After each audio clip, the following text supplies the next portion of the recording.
Yo, welcome back to the HighLite podcast. I'm one third of the Gizane Outcast Rail. Got my brothers with me, my dogs, Breezy from the HBZ, You're Taz man with the gas man. And before we start, please like and subscribe to the channel, comment, share some feedback, thoughts, all that good stuff. We're more than welcome to accept your, comments and suggestions or whatever.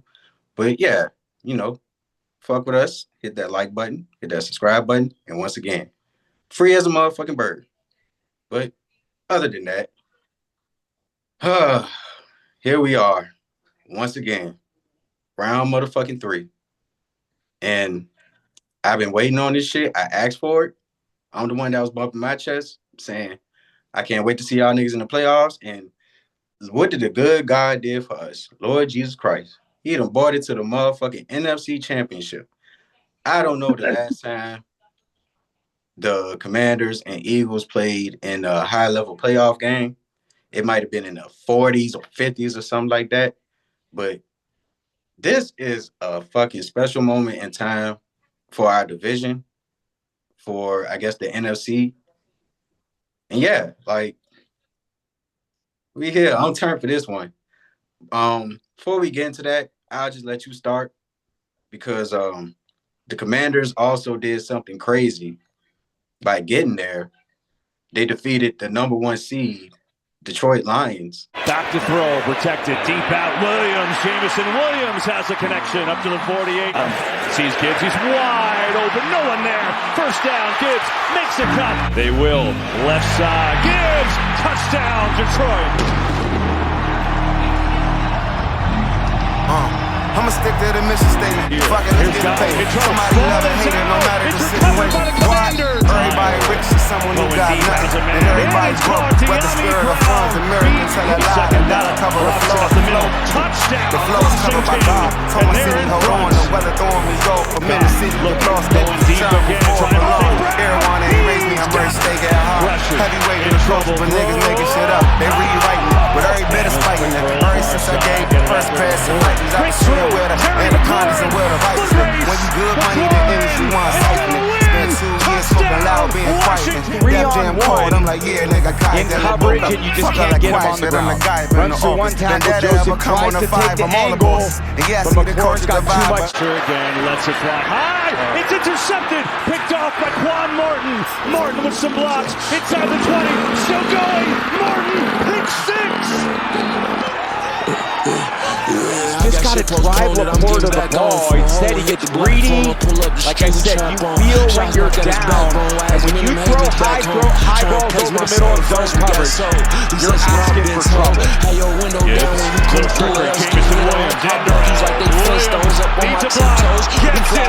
Williams, Yo, Chelsea, you got a cell phone. You need a quick roll. Know who feel strong or pinch raw and knock down Klitschko. It's like a Reno getting it. I'm a ship in San Francisco. This before I made a hit song, got loose in windows. Dressed like a tongue like a sick note. You know that deep down the field, goes for Brown. He's got one out this time. Tips it in. Caught by your guy. He's still dissing and all his men gone. Oh, now pitch to St. Brown. Move up the middle. Move up to St. Brown. Up the middle. Gibbs. Shoulder down. Touchdown. Flips it again. Here comes Grant. Daniels gets away from him. Turns on the speed. First down for Daniels. He saw it coming. Daniels tips it across the middle. Oh, what a hit that was. Brown playing. But Grant again. Still gonna go. Robinson in. Touchdown, Washington. Sets it down. Oh, look at this trickery. Jameson Williams has it. Look at the throw. Throw it downfield. Intercepted. Reggie Saber still has it. There's a penalty. Sprinting through. Oh, look at this. Eckler. Through the roll. Down to the 30. One down.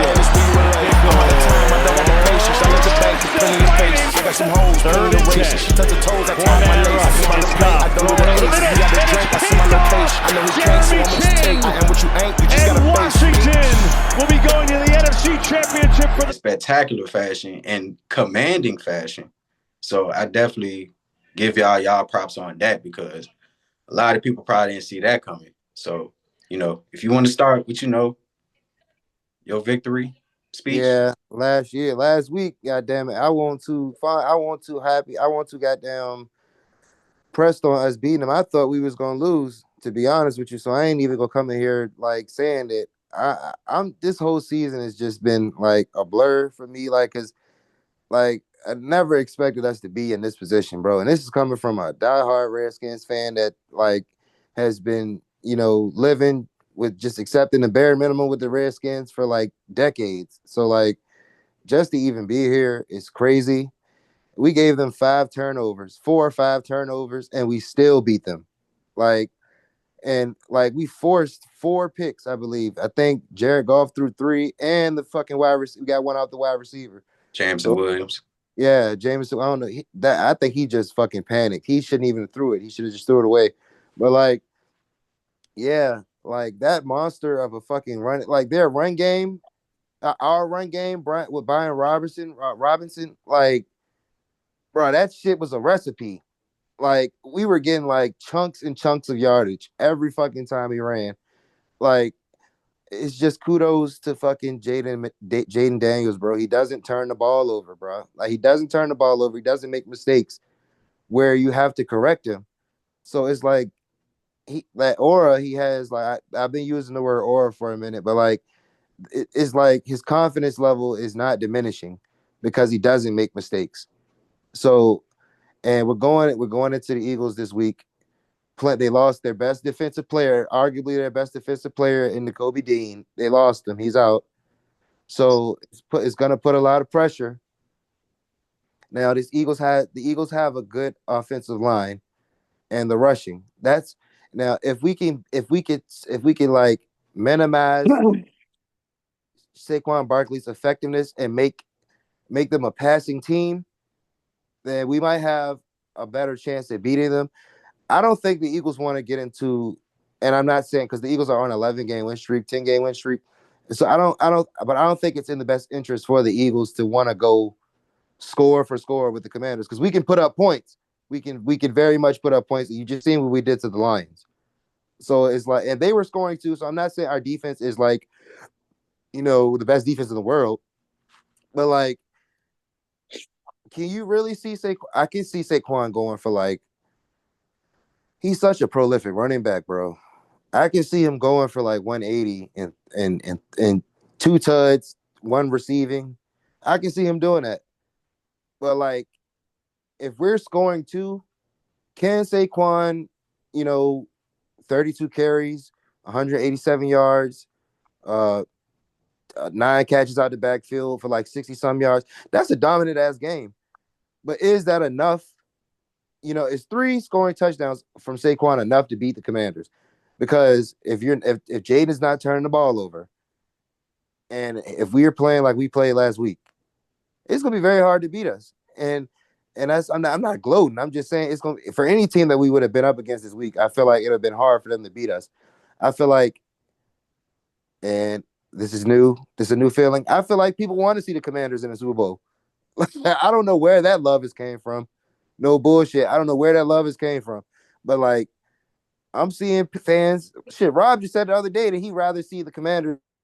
And I'm not saying he said like he would rather see him over the Eagles, but like he said he wanted to see them in the Super Bowl. It would be good for like it'll be good for like the fan base. It'll be good for the NFL. Like I feel like it's history in the making, man. it's history. It's been history since like, bro. I said like if it all ended Sunday and we lost, I think this will go down as one of the best seasons like we have ever had. Like, but you don't want to finish on like a note like that. You want to finish with at least a Super Bowl appearance. And I feel like we deserve it. Out of the 4 teams that are playing right now, I feel like the Commanders are the more deserving team. Now, I'm not saying the Eagles don't deserve it, but they've been there twice. I think didn't the Eagles go to the Super Bowl last year, if I'm not mistaken? Year What is before. last year before? Yeah, the Eagles been there twice. They won in the 17 and they went there 2 years ago. So we're talking about a team that ain't been there since the 90s, bro. The Chiefs go every fucking year. The Bills are in a position to go every year. We're talking about the Commanders, and that's what's fucking blowing me. Like that's what's blowing me, bro. Like all the years that just imagine, nigga be like, bro, who your favorite team is? You be like, the Redskins. And then niggas go automatically to talking shit. Y'all ass, y'all trash. But now a nigga can say that, and it's like, it's respect behind that shit, bro. It's just a different feeling, bro. It's almost unreal. It's almost unreal, bro. Like, but yeah, that's my take on it. Yeah, I do think, regardless, y'all deserve major props. Like, I don't think y'all will have any type of drop off next year. It's only going to get better because y'all definitely got like probably the most cap space in the NFL, I believe. Y'all got like 30 mil or some shit like that to play around with. So y'all can definitely add pieces. Y'all can add a wide receiver. Who's to say y'all can't get Tyreek Hill or DK Metcalf or something like that to pair up with Terry? Or T. Higgins. So yeah, and also defensively, y'all can add some pieces. So yeah, the sky's the limit for the Commanders. I ain't even gonna lie. Like Jaden Daniels Chase Young alone, sick. I know Chase Young sick. yeah, it's crazy. Like, I mean, hell, I think I forgot what they got for him, but yeah, he's definitely contributed to y'all turnaround by the picks y'all got from him.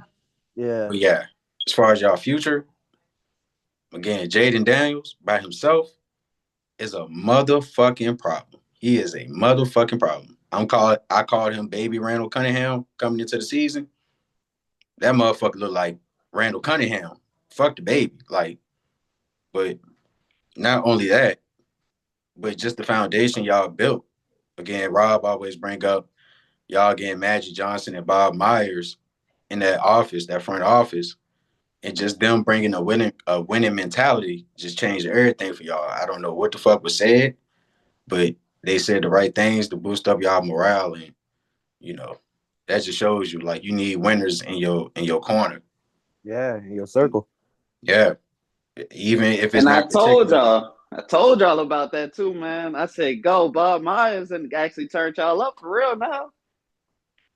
Yeah, the championship pedigree. It's crazy. He could translate that shit from sport to sport. Like, Because look exactly at what his role is. He's an advisor, so pretty much a lot of shit is going through him too, though, or at least like his advice on shit. yeah. Yeah, fucking dynasty in basketball. You got Magic 5. He might be the best team owner. He might go down as the best team owner in history. All the championships and all the level of winning he's been through his entire career. Like, not just basketball, college, Starbucks, all types of shit this man is winning. You know what I'm saying? It's a good culture. That's what they introduced to us, a winning culture, because we didn't have that prior. That's what I think. Dan Snyder. A winning culture. It was toxic. It was a toxic losing culture that was used to losing. You know what I'm saying? They got riled up because they got winners. Like you said, winners in their circle. Yep. So, yeah, y'all definitely a problem. Watch out for the motherfucking Commanders. Must watch TV. Yeah, they are what they're hyped up to be. So I definitely salute y'all. I give y'all props. But unfortunately, y'all niggas aren't making it to the Super Bowl. Not this year. Y'all got to come to Philly. And, that's one of the best home field advantages in the NFL. I'm glad that we were able to sneak it. Hurts this time, pulls it and keeps it and takes off for the first down. Through a tackle, and Hurts on the run. He might go. Jalen Hurts, touchdown, Philadelphia. Jump right back in that mode. Shorty, she did it. She looking so pretty. She give me that weekend back in the road. Hey, feel like I'm cracking the code. Niggas ain't with me, they must be against me. I'm telling my hitters to snatch that soul. Northside niggas know I'm T.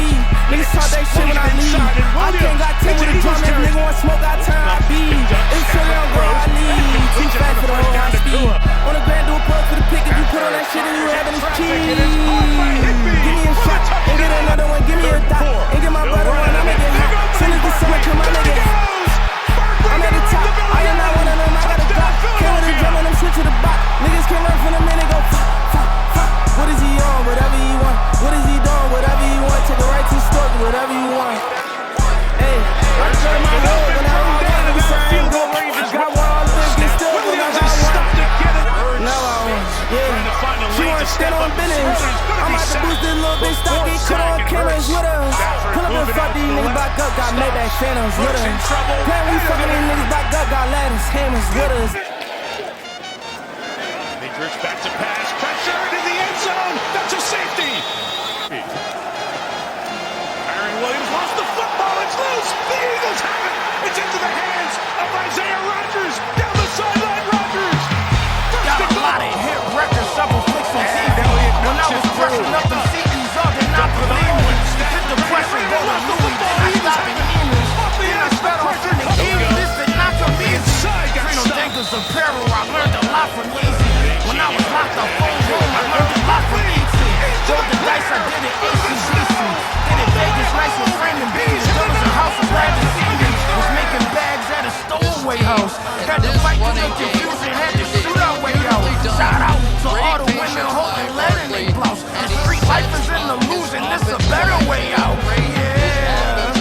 Put your pussies in your proper place. Money is the only thing I gotta chase. Every dollar I had, I gotta race. They want me give it to them, but they gotta wait. Phone ringing, ringing, ringing, ringing. Phone keep ringing, ringing, ringing, ringing. Phone ringing, ringing, ringing, ringing. They wasn't calling when them niggas thought this shit was safe. Second the day that it's over, folks have vanished quick. My Achilles fell, I looked around and they abandoned shit. Rock drop, looked around and they abandoned shit. But these folks still top me, they want abandon shit. I'm the manager, feet on manager.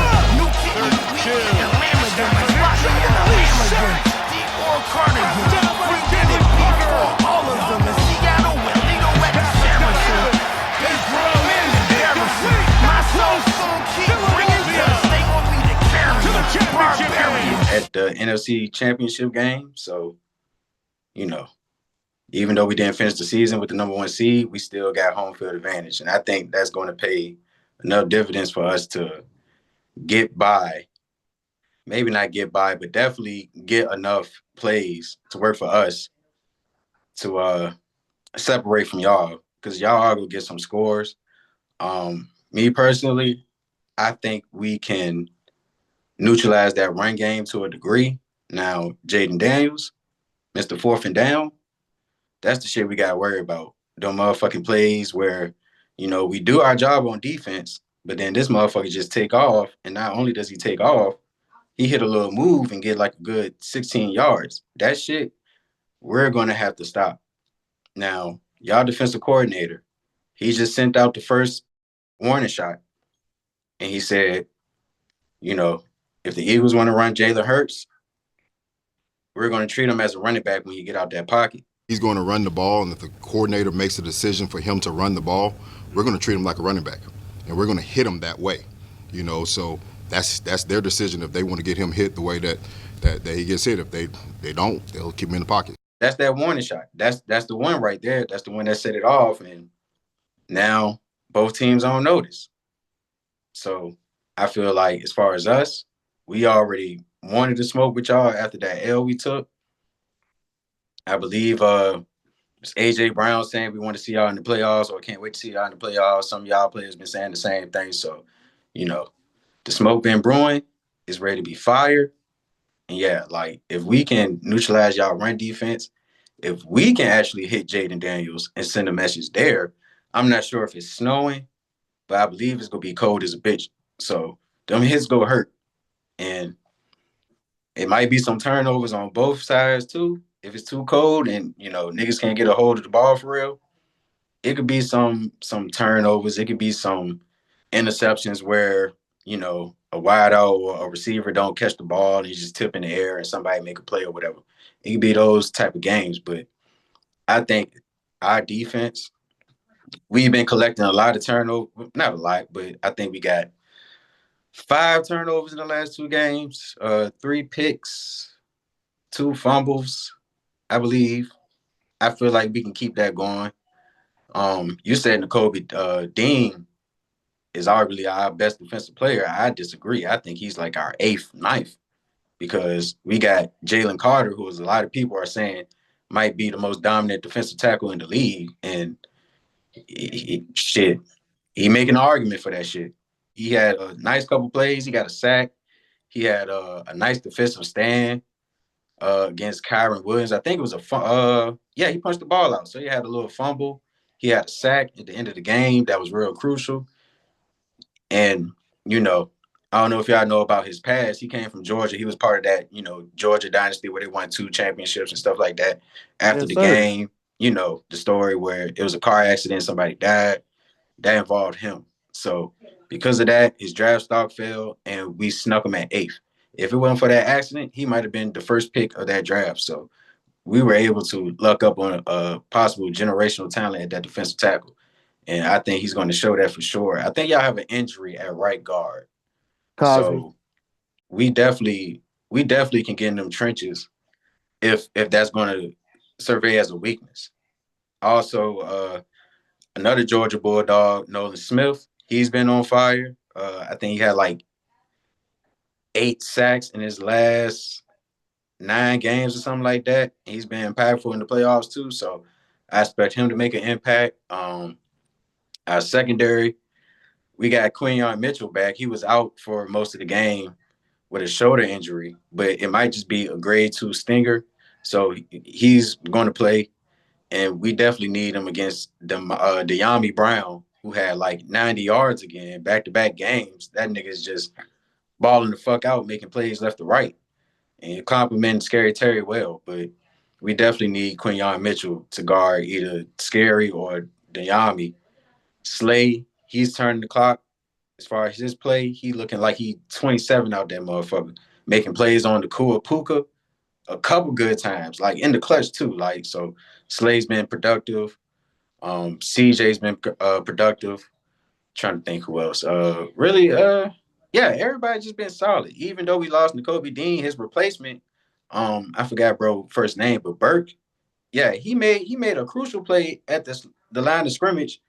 It could have been a touchdown, I believe, but he got to the line of scrimmage and he patted the ball down. And he also made a good couple of tackles in the game. So, our replacement for N'Kobe's been looking decent too. And, that motherfucking Zach Bond might be Defensive Player of the Year. That's the one who's going to have to show up. That's the one who's going to have to get like 12 tackles and make a couple key plays to keep y'all honest in a sense. Because, again, if that boy Jaden get off in the motherfucking run game, that's a whole motherfucking different element.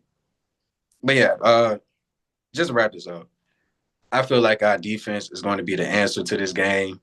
I think the run game is probably the most important thing for this game. I'm not sure how good y'all offense is without the run game. So if we can hold Brian Robinson Jr. in check, we can hold Austin Eckler in check, if we can hold Jeremy Nichols in check, and most importantly, again, Jaden Daniels, if we can just hold y'all to slightly 100 yards or something like that, I think we can win by 4, maybe 7. So, yeah, that's all I got for that one. I'm taking my goddamn squad as always. And hopefully we get to go to New Orleans, babe. May the best team win, baby. May the best team win, man. It's rare territory, man. The NFC East is representing well. Niggas can't say shit about the NFC East, no NFC least. And I'm pretty sure the Cowboys go get their shit together. The Giants, that's another story. But, yeah, we looking like a prominent division of the league. So, regardless, yeah, it's going to be tough. It's going to be tough to get to the NFC East or through the NFC East. But, yeah, just to move on, the other games, Buffalo Bills versus Baltimore Ravens. He's got that Statue of Liberty pause and then throws downfield. And look at Lamar. First option closed down. Now he goes to the end zone. Wide open. And a Ravens touchdown. Right. Big presence on 3rd down. Allen. Deep ball. Open. Caught. There you go, Tony. Keeps it. He's got it. He's going to hand it off. Hand it off and walking out to the touch. 2nd and 10. Awkwardness as Jackson wrapped up. The ball's out. Scooped up. Von Miller. Von Miller with Hill chasing after him. Hill tries to sweat the ball. Across the middle. Shakir holds on to it. Here it is. Allen. He hits it. just steamrolls across for the Buffalo touchdown. They're in goal, and you get 2 plays. I don't see how you can stop him. It's such a weapon that other teams don't have. First down, throw down the field, and open. Those tight ends down here, floating, looking, flickering, and ball tapped the rim. Barely beats the play clock to go to Davis. He has some speed. Scored a touchdown at the top. It's Allen. Allen straight ahead. Bulldozes in for the touchdown. Torrance turns the corner right there. And that's why you hear the MVP chants right now. On 3rd and a foot. They got it with ease, and here he goes. Henry tripped up out of the 46 by Hamlet. All of that dedication has made him better throughout his season. There goes Hill. Never heard anybody else get that close. Speaking of a diet, they feed it to Henry, and he's down to the Stay with him. Henry. He's in for the touchdown. Back to Henry. Jackson throws. Got a man wide open. It's Andrew. They dropped the ball, and it's recovered by Bernard. The 3rd turnover committed by the Ravens. Throwing on 1st down. Got a man open. It's Hollins. Johnson got first. He's going to keep it. He's going to get it. Double. That kick is good. Even in hell flames, I wouldn't even piss on. My shooter get a sniff on. Quick still live on. Legendary never show my plug. He the statue. Next to the stove, the truck's in the back. Chase on the body, left his arm in the sink. You might miss something if you blink. Wide open. It's Andrews. Kept the doors off in Costa Rica. Hopped out Canary Club on the streets. Flings it down the field, and it's gone for the touchdown. Tell the haters sucker, think I hope they keep watching. Got it. Oh, the ball was dropped. He had the 2-point conversion in his hands. Andrews did not hold on. One more snap, and then it's going to be for the 4th preseason meeting since 2020. It's going to be the Chiefs. The Bills came out on that one. I'm going with the refs. Going with the refs. Yep. You know the refs want to win. I mean, yeah, true. But before that, I just do want to talk about, I guess Lamar's legacy isn't stained, even though he took another L in the playoffs. I feel like this one isn't the most harsh because, I mean, some of the weapons, especially Mark Andrews, and, hopefully Mark Andrews is good. I seen some of the shit where it was like he was getting death threats and all type of shit from, I believe, Ravens fans, which is crazy. It became public and all that. So that boy had to go back to Baltimore. Yeah, that is crazy. He had to go back to Baltimore. Come on, Mo, catch the ball. Like, if niggas saying it like Lamar ain't make his mistakes, but that was a pretty bad drop, bro. Like, not gonna sugarcoat it, not trying to make him feel any worse. That was a pretty bad drop, bro. It was a crucial drop. It was very, very bad. Very bad. It's like an air ball in the clutch. Like that catch that ball, and that's overtime. Like, Lamar might be playing Patrick this week. Like, that's all I'm saying. Like, but to be fair, Lamar had his fuck ups too. He had his fuck ups too, but it didn't come in that moment though. It didn't, but it definitely was part of the reason why the Bills got a couple points up. I remember he had a fumble. Von Miller returned it for like 40 yards in the red zone. And then I believe they ran it in with the tush push. So, yeah, that definitely contributed to their points. So, I mean, Lamar is deserving of blame. I just feel like really you could say the Ravens just fucked up once again. Basically. Yeah. As a total. Hey, Lamar with MVP, it's pretty much deserving. I mean, the stats don't lie. Lamar looking like the James Harden of the NFL, man. Really? Or is he looking like the Nikola Jokic? Well, Nikola got a ring. I can't say that. Yeah, Nikola got a ring. Like, so yeah, James Harden. I mean, I don't know. Good. I don't know. They probably need another wide receiver and like a corner and a linebacker. That's probably all they need. Tyreek would be crazy with them, bro. With that RPO offense, man, that's crazy, bro. That's crazy. I think he gonna end up with the Cowboys or the Ravens. Who? Tyreek. Yeah, he might go to the Ravens. That's if Miami wants to trade him though. Or yeah, What the fuck could go back to Kansas City? that's an option too. That's an option too. Patrick gets That's a now. scary. If Patrick gets his fucking option back, bro, he's going to the next 4 Super Bowls, bro. It like he will be. That's fucking crazy, bro. Like I don't see nobody getting over that man unless some catastrophic trade happens and that makes the Bills better. I don't know, bro. Shit, we be talking about something totally different. If bro, you can't count the Bengals out, bro. Bengals win So 3. before Joe ends his career, how many Super Bowls do you think he's supposed to have? Who, Joe? Yeah, I think Joe can get 2. get 2. I think he can get 2 I feel at like at the tail end of Patrick Mahomes' dominance. I feel like he needs that too. He at least needs to, He's just to almost solidify who the quarterback that he's supposed to be. yeah. He might be the best. I can't say because Josh Allen and Lamar Jackson and Patrick Mahomes put up so much good numbers, but he still looks like a The top best 4. quarterback though, Still looks like almost. a top 4, damn near top 3 quarterback. Might arguably be the best quarterback in the league. So I mean, it's just talented. It's just a talented division, bro. That's one hell of a talented division in the AFC. Damn. What Rail say about the Eagles? Oh, just how good their defense is going to show up, and he thinks that the defense is going to be like the reason why they win, and all the star players they got on defense and shit. He's so ugly. Talk about them sorry Steelers future. Well, right now, the future is in the works. Okay, nobody's getting rid of Tomlin. We're gonna keep Justin Fields, of course, right now as until we can actually figure out what we're gonna do.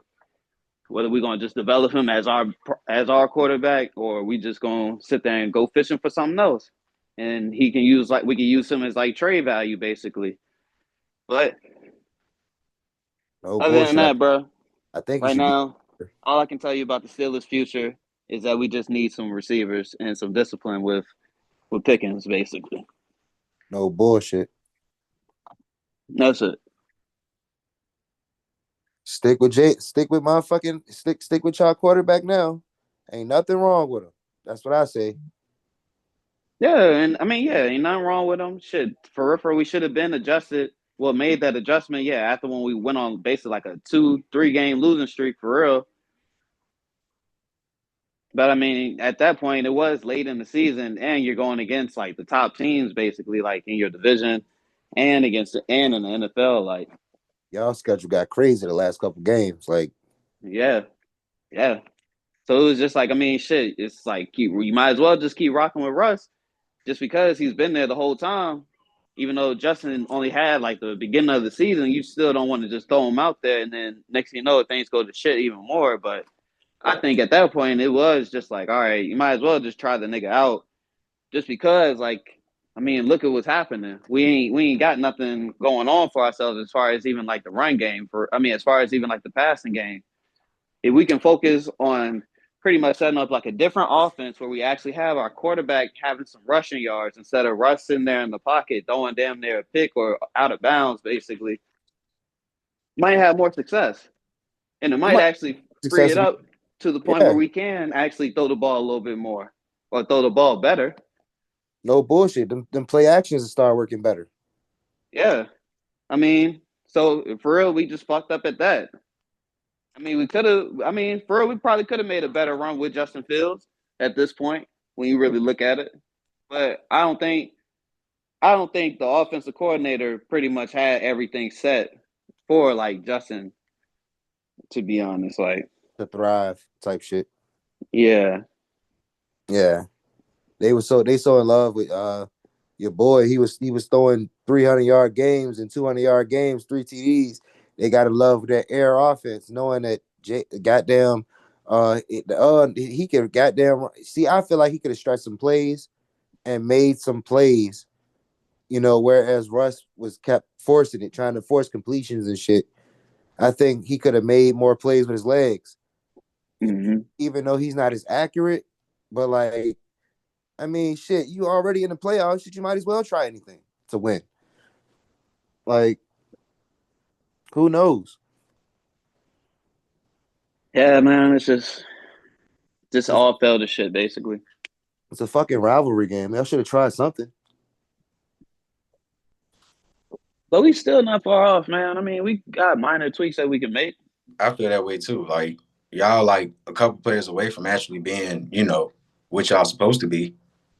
Exactly. So it's not like, I mean, as much as niggas talk about the Steelers and they run, I mean, for real, I still say we had a way better season than what we had last year. I mean, last year I felt like we was just kind of like, I don't know, kind of like at the tail end of it almost. But yeah, I feel like we was kind of like having to bust our ass a little bit harder on defense, really. This year, I think we kind of won a little bit. I think we won some games more so off of offense, too. Last year, we mostly won games. Well, past few years, we mostly been winning games just off of defense. But, I mean, this year, I felt like at least some of the games we won off of, like, offense. And that's why I say we kind of took at least, like, a little bit of a step forward. Just got to figure out that whole QB situation, some receivers, get what you call it in check, NFL young boy, basically, and fucking get some better. I mean, also we might need to also tackle a little bit more of our like safeties and our corners too a little bit. I mean, Joey, he all right, but I feel like from what AJ Brown did to us, I don't want to see that shit happen again, bro. That shit just looked like he was the man child, basically. Like, Let's go too far on the Steelers. Like, yeah, I do agree. They just need minor adjustments. Probably some more younger talent. They should probably draft a wide receiver or something like that. But yeah, I don't think they too off bad. But still got to compete with Baltimore, and I do believe at some point the Bengals are going to turn their bad wolves around. So, still a competitive division, an important division, and the Steelers got a big part in that. But yeah, other than that, back to the Bills though, specifically. Yeah, they got to face the Chiefs, the Kansas City refs, and them flags was fine in that Chiefs game too. Mahomes protected in the pass too high for Kelsey, but a flag is down where Mahomes went down, and Will Anderson Jr. was there for Houston. Foul. Roughing the passer. Defense number 1. Yeah, they run a twist up front. He has a clear shot, and there's the hit. It looked like it was helmet to helmet in real time, and it's close. He definitely comes in high. Good snap, good hold, good kick. We're here. Quick setup. Ball comes out. Murray coming on a blitz now, and wide open. It's Kelsey. Breaks the tackle, still going. Travis Kelsey down near the 6. Here's Hunt, touchdown Kansas City. Quick throw Schultz, first down. Stroud keeps, rolls, in trouble, and able to complete to Collins. Stroud's in trouble, out he goes, and he will put it. There's a hand to Mixon, he's got a lane, and a touchdown. Mahomes, Kelsey, first down plus. Able to get it and take off to his right. And then slide down. They're going to throw a flag on that. Here's the end of it. Yeah, I mean, he's a runner, and I could not disagree with that one more. Play of this drive. Mahomes, Kelsey, spins, down inside the 10, first and goal. Mahomes steps up, throws, and he got it! Touchdown, Kelsey! Times now in this game where he hasn't, they're in zone coverage, and he just simply he comes into the area. But what a play here by Patrick Mahomes as he's going to the ground, keeping his eyes down the field, seeing where Kelsey was going to be. Stroud brought down. Stroud, Karlaftis again. Try by Fairbairn. That's blocked. got there off the edge. Kansas is absolutely perfect. And this special teams of Dave Tope, special teams coordinator, they started the game off with a big play. Chenal might have been the one to get there. Reed got through. He got hooked. Saw the end of the game against Denver. They blocked a kick to keep the Broncos from winning. It was a play where Pat, he ran the ball, and two of the who the fuck they play? I forgot. The Texans defenders, they went to tackle him, but they collided with each other, and it just looked like they hit Pat. So they called the flag, they reviewed it, and they still said it was unnecessary roughness on the quarterback. And yeah, like that's that type of time. Like, so them refs is roughing. Then I seen a play in the Commanders game where Jaden Daniels was running out of bounds, and one of the fucking defenders from the Lions pushed this motherfucking. He was already going the trajectory of out of bounds to get out of bounds. He was like had a foot out of bounds, and the nigga still pushed him for him to, fall almost into the cameraman and shit. I said if that was Patrick, bro would have got ejected for that shit. Like. Yeah. That boy is protected. He's their golden angel. He is the NFL's golden. He is the NFL's modern day Tom Brady, bro. Basically, they're gonna push the narrative for him to be better, bro. And I feel like if he gets a 3-peat off, it moves him in a trajectory, bro, of uncharted territory. Ain't nobody ever done that before. He leaves so many people. I mean, the resume kind of puts him in second place as far as quarterbacks. I mean, Joe Montana and quarterbacks like that. But I mean, yeah, if he get that 3-peat. He overleaped so much shit that he's tied with Tom. He's tied with right there. Yep. And if you get another one, there's no conversation of who the GOAT is. And I ain't talking about the GOAT quarterback. I'm talking about the GOAT player in NFL history. In NFL history. And that motherfucker still got some shit of time to play. Bro, he got to be like only 28. Tom played till he was 40. This shit crazy, man. Like. And it's not like he's he uses his legs for crucial situations, but the motherfucker could sit in the pocket for 10 plus years without really running the ball. Crazy. So what do you think? I mean, so like their days got to come to an end. So like you see them riding off in the sunset, just on top of Super Bowls, never having to rebuild? I mean, it's going to have to be a stage at some point, but I don't know. I mean, if they drafting the shit like it's been, as far as defense, if they keep drafting like gems for their defense, that's all you really need to need. That's all you really need because you can just sign a wide receiver. You ain't got to even go crazy with that for real. Because Pat will make them better. Maybe you should look for a star running back or something. But the personnel that they got in the draft for the past couple of years, and even some like low-key free agents, they've been able to thrive in that defense with their defensive coordinator, Spagnolia. So, yeah, like they're drafting the shit, so it's hard to say. Like they would just have to miss out on drafts for them to be like sorry for real. But I don't know, man. They're looking pretty much golden, and Patrick Mahomes is willing to take discounts. He restructured his contract the last 2 years after getting like a 8-year deal or something like that. So that bitch was 10 years for like. I think it is 10 years. 10 years for $500 million, something like that. Crazy shit. But he keep restructuring it, so they just finagle the salary cap, and they ain't gonna snake Patrick Mahomes. So it's kind of like Monopoly in a sense. Like they just finagle in the system so they can acquire talent. And for as much as we say the refs are going to play a part in this, which unfortunately they are, unless the NFL just go rogue and be like, you know what, the refs ain't gonna say y'all today. There's Manu. We will give Josh Allen a chance. But other than that, their offense, as far as their personnel, I mean, they got a lot of weapons. I would say they have more weapons than last year. You got DeAndre Hopkins, you got Hollywood Brown back, Xavier Worthy, Juju. Who else? They got is it Justin? Not Justin Reed. I forgot. Justin Watson. Who else? They got is another. Is Skylar Moore still there? I'm not sure.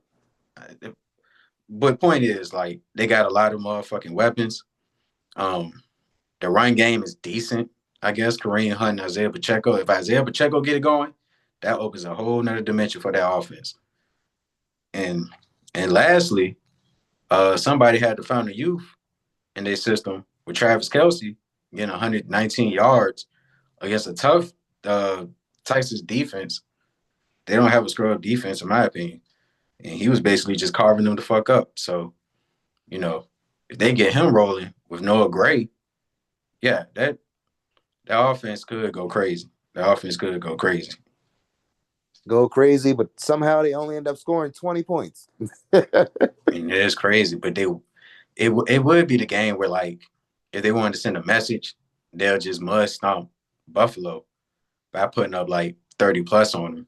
Yeah. Which, I mean, is it? I mean, their defense has been humming though. The Bills' defense has been humming. Like, they're just a very sound defense.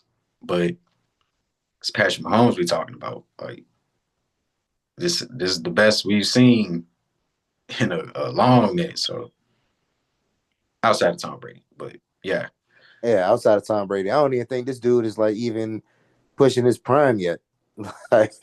Which is crazy. If he ain't pushing his prime, he working out the bad kinks. That's crazy, bro. He did a fucking. This man fell and still threw a touchdown. Like, this man is a fucking bro. It's like he like, I always use the word anomaly. Patrick Mahomes, Jokic, LeBron James, Steph Curry, those type players are like anomalies to the sport. Like, the 2017 Steph Curry. Let me genify. Let me like 2017 Steph Curry, 2018 LeBron, 2024 Jokic, and 2020 to 2024 Patrick Mahomes. Fucking anomalies. Like, facts. I could say I say 2018 LeBron. I could say 20. You get what I'm saying. I get what you're saying. I could say anytime LeBron, to be honest. You mean? But yeah, as far as this Bills Chiefs game, give me Chiefs. Give me the refs. Give me the Chiefs. Give me Josh Allen.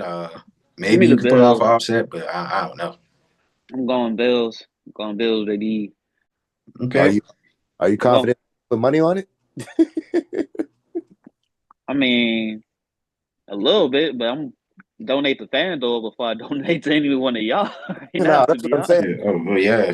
Would you feel confident putting a parlay on that motherfucker? Yeah. That might be a friendly donation. Yeah. Yeah, so we'll see how that formulate, man. It's going to be 2 crazy classic games. Can't wait for it. We'll definitely check in next time. So now this is basically showing what y'all was talking about. I want to say, I forgot what week was that? The last time y'all played? Who, us? Yeah, y'all and the Eagles. I mean, the Eagles versus Redskins. What week was that? It's like 4 weeks ago. 5. Put it like this, because remember all that shit. Not all that shit, but all the talk that was happening in that last pod. This is basically going to show, whether or not who the top dog for real now, since it's in the playoffs. Yep. It's for the big one, nigga. It's for the Super Bowl.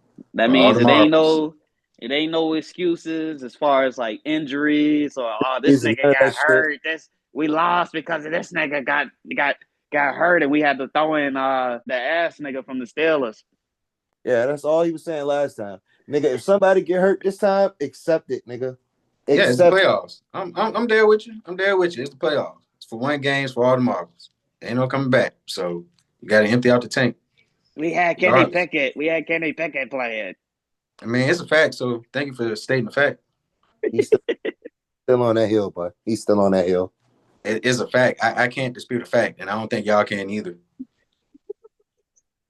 Nah, I just like that's what real on that. But yeah, shit, yeah, and that is stood upon. I'm just giving them their respect because they got to the NFC Championship. That's major shit. I can't be no hater of that, considering that their past has been like a struggle. No offense, but I'm saying basically if y'all was going back and forth and Davon was to be like, man, we beat y'all before though. Nigga, the first thing I already know that you bring up would be like we had Kenny Pickett, Jalen Hurts didn't even play, which is a fact, like you said, which is a fact. I'm just only saying it. It That is a would be a fact. petty ass point to bring up because that's basically irrelevant at this point. I mean, so if he would have said, I wouldn't bring up the fact that we beat them in the regular season if we beat them this game. I'm past that at this point.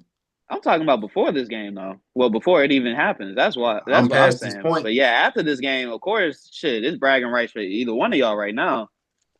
It don't matter who won in the regular season. Shit, it matters who won in the playoffs at this point. That's exactly what I'm saying.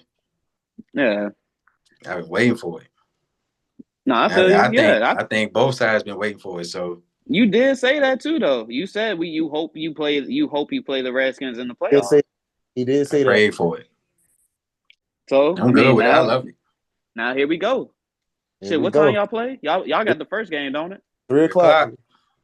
Woo! I'm be at work, but I got it. I'll be off by the next hour though. They should be in the second quarter or ready to be in the half. We'll know who win the Super Bowl by 7:00. That shit crazy.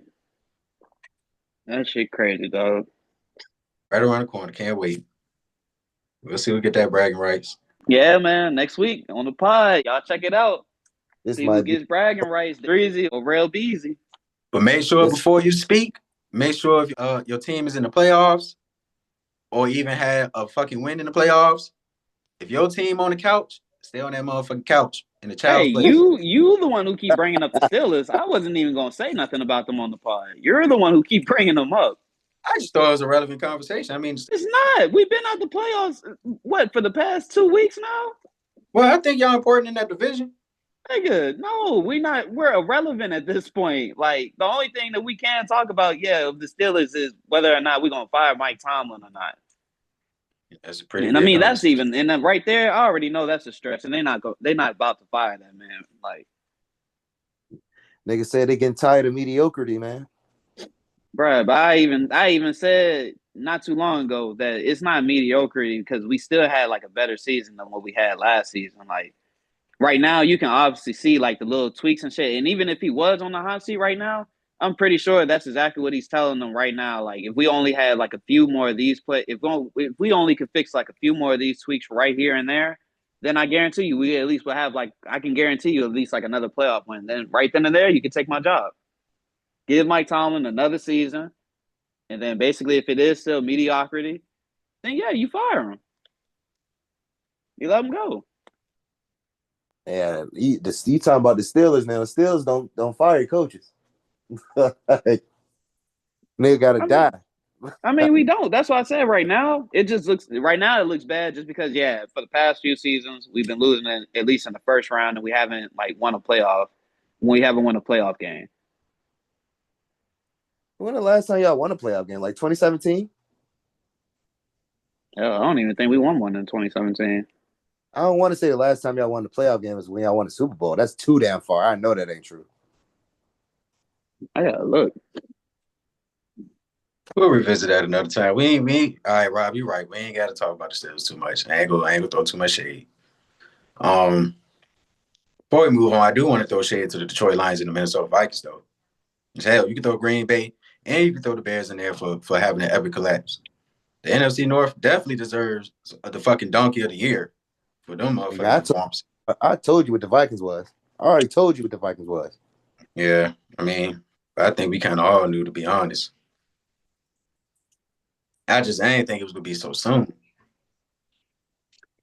But regardless, I do want to see how Ben Johnson, the Lions' former offensive coordinator, he's now the head coach of the Chicago Bears. I do want to see how he revitalized that offense with Caleb Williams and all those weapons that they got over there, DJ Moore, Azunu, Keenan Allen, Cole Kmet. They got some weapons over there, even the running backs. So I keep forgetting they got Keenan Allen. That's crazy. Yeah, you got some dogs over there. And they can always draft some more weapons. So, I like to see how they look next year. The Lions defensive coordinator, he left too. I think he left to the Jets. So he the new head coach there. So yeah, the Lions gonna have to face some turmoil a little bit next season as far as replacing those outstanding coordinators, I would say, especially Ben Johnson. So Shout out to Pete Carroll. He's the new head coach of the Raiders. Go. That's crazy. Okay. Pete Carroll with the Raiders. That's all right. Hopefully he That's all changes the right. coach. I'd love to see what you do for that defense. But yeah, we can man, that's pretty much it. We can move on to well, I guess we can go to music real quick. So just a few things to highlight. The Joey Badass second song that he dropped, Sorry Not Sorry. 51 Hard Street, 193 Vernon Avenue, niggas with attitudes. Mad I'm bigging up my city, that's something I had to do. Do or die, home of the gully where we let fly. 2025 on my bully, I know that men lie. Women lie, but Joey don't. Might delete later, I know damn sure that Joey won't. Fuck it, I want all the smoke. Put my credit on the line, cause niggas can't fuck with me. We talking about it line for line. The audacity of this nigga, he must be out his mind. Haunted by the ghost of Biggie and Pac, I'm them combined. He was basically, popping his shit again. Took a clear shot at Cole this time. I forgot what he said. He said, might delete later. I never do that or some shit like that. Basically saying the man album and basically saying, I ain't gonna pussy out type shit. So, took a shot at Cole, took another shot at Kendrick. It is what it is, but I actually enjoyed the music to a sense. It's two Conductor beats. Conductor been on fire, but Conductor on the beat, and it's vintage Joey. I mean, I can't be mad at it. I still do think it's a little extra to come out and aim for those top dog artists before you just make your own music as far as like coming back on your shit. But I mean, hey, if that's how you want to go about it, as long as he's dropping good music, I can't complain too much. But I do want to see how this is going to formulate. I think somebody responded to the second song. I don't think it was a big time artist or whatever, but with those songs, he is garnering up attention as far as like niggas responding to the song. So, I just want to see how that formulates as far as like New York rap. Is he gonna really stand tall of being the king of New York? That remains to be Bro, seen. he's gonna have niggas coming for that crown because you know how New York niggas are.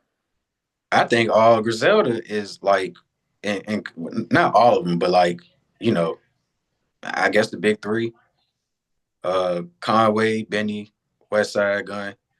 I didn't even know that they left Griselda. I just found that out not too long ago. But I mean, it Damn, remains bro, what? still Griselda. Yeah, they said they still like Griselda, like of course like the name and shit, but they just not like signed. Like Conway's not signed to Griselda no more. He said he was, but he's not. Yeah. But still though, like they still.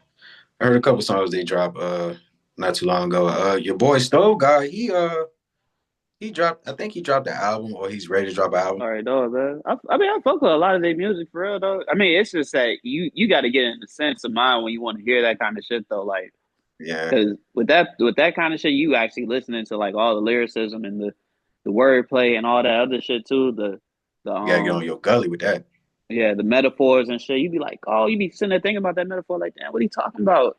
Next thing you know, that shit pop in your head, like, oh, that nigga tough, like. But yeah, you in a sense, I be having to actually get in that kind of mood to actually want to listen to like them, to be honest. Yeah, But I mean, I'll get in that mode like every day though. Yeah, no bullshit.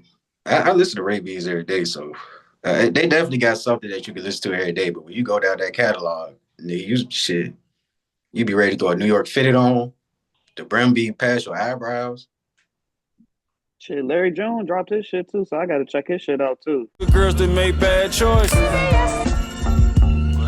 Yeah. Where all the good girls that made bad choices? Lunch and Big Sur, magnesium wheels on the Porsche. Made a cup of extra, sold a half a bird with the moisture. Tryna dodge the blue and yellow jacket in them 4 tours. Weighing up a metric ton with my bitch in Delore. I bought the ASC McLaren, rocking all velour. Buck your head cocked to the side, I'm a connoisseur. How you niggas broke as fuck, but outside chasing whores. I ain't got no label on the fish, but it's all Dior. I be sitting there saying that he be dropping boring music and shit like that, but bro, he got a nice fan base too, like, and his wave that he got going on, can't beat it. Yep. Yeah, shout out to Larry, man. I fuck with Larry. He, made nice chill music, so can't go wrong with that. You talk some player shit. Yeah, I gotta see about Yeah, let's see about some of them songs though. I ain't get a good listen to that album, but he dropped like 4, 5, 6 videos, so I'll probably go through that catalog soon. But yeah, other artists. So yeah, SZA. Speaking of Kendrick, SZA, we pretty sure everybody already knew this was gonna be the number one candidate, but she's officially the guest appearance performer with Kendrick. Exactly. Now I've been thinking about a guest performer. Damn. So, I guess it ain't too much thoughts about that, but shout out to SZA. Another note about her, she had the number one album or R&B album at least, and the number one movie out right now with her and Keke Palmer. Alyssa, get down! Someone threw retro Jordans up here. How much that's worth? Be careful. Oh my God, bitch! I thought I killed you. We need our money ASAP. Come on. Gotta see that jump. Yeah, I'm gonna check that out when I get the chance. But yeah, SZA on her shit, man. She doing good shit right now. Now, I do want to talk about what she said about Drake. Is Drake a good kisser? That's why I said fuck you in advance. I like you. I knew you were gonna do something that was so. We have to gag. You did. Oh wow. She's not gonna answer. We were children. We were children. That was the sound of blind. 2009, we were children. Real shit. I mean, it's a simple good or not good. Yes. You gotta double team me into guilt because you know if I'm affected by it. Fuck y'all. Or what she didn't. What she said was, Keke Palmer asked, was Drake a good kisser? And she wasn't answering, talking about, we were children. And, that's a shot. I mean, why would you say something like that? You know what you're saying. That's crazy. But to me, that just confirmed that she was one of the moles. She was one of the rats. She was under Drake. Yeah, so BBL Drizzy, what they call you. I need a new BBL, blah, blah, blah. Like, talking all that little petty talking. The whole time she taking those like Randall. Snitching. Like. Snitching. Running back. I don't know, man. I feel like people taking that shit kind of out of character because you have them bitches that be kind of like, I don't know. Playing both sides. Yeah, kind of, not even just playing both sides, but she was just, sitting there like, why are you doing this kind of like why you kind of bring that up out of everything, like out of all the interviews I've done. I mean, she did an interview with like the Breakfast Club and shit, and they talked about it. But I mean, I don't really hear people talking about that shit like that. I don't really hear people talking about their relationship ever since then, to be honest. And that's basically damn near still when they were like kids and stuff.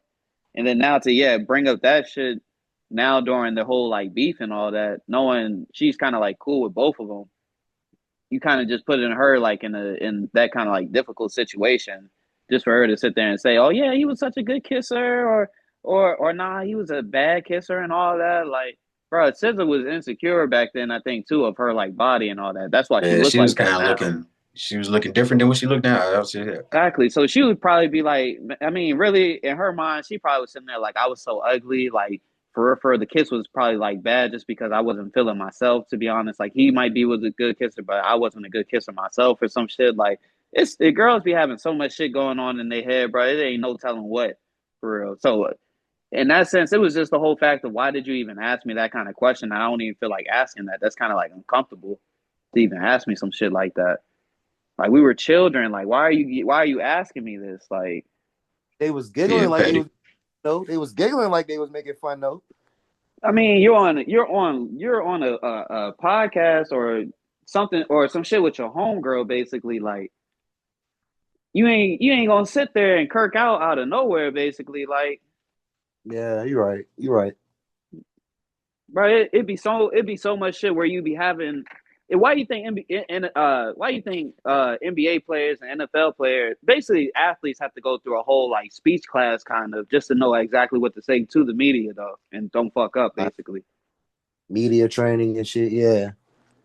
Shit, because they be finding Ant ass like crazy because they already told that nigga stop cussing. And that nigga's clearly not gonna change. Like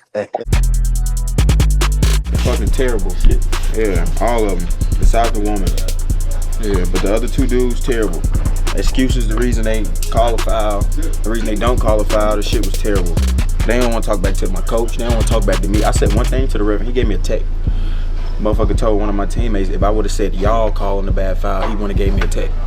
Niggas, they just sensitive, and they terrible. They never give us the benefit. Down 16 points with under 5 minutes to go. Hey, we made it happen. We got some stops.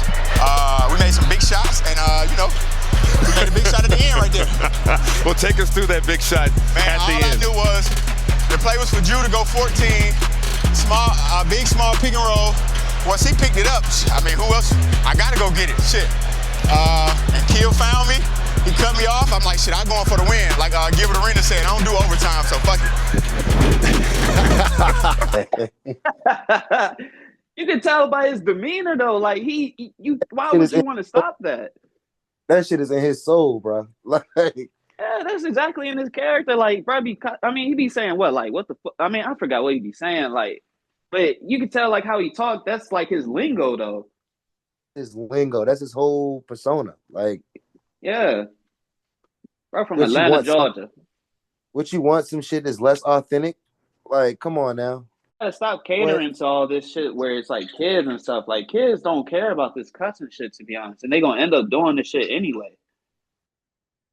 Yeah. I just feel like her answer was a little. If she didn't want to answer it, she didn't have to answer it. But I don't think she answered it. She just deflected with like something that'll make them shut up. But you could have said anything better than we were kids, we were children. I felt like that, in a sense, they calling this nigga you know what they calling him. Like, for to say that. And then I'm not too sure y'all was really kids. I think she was 19 and Drake was 24.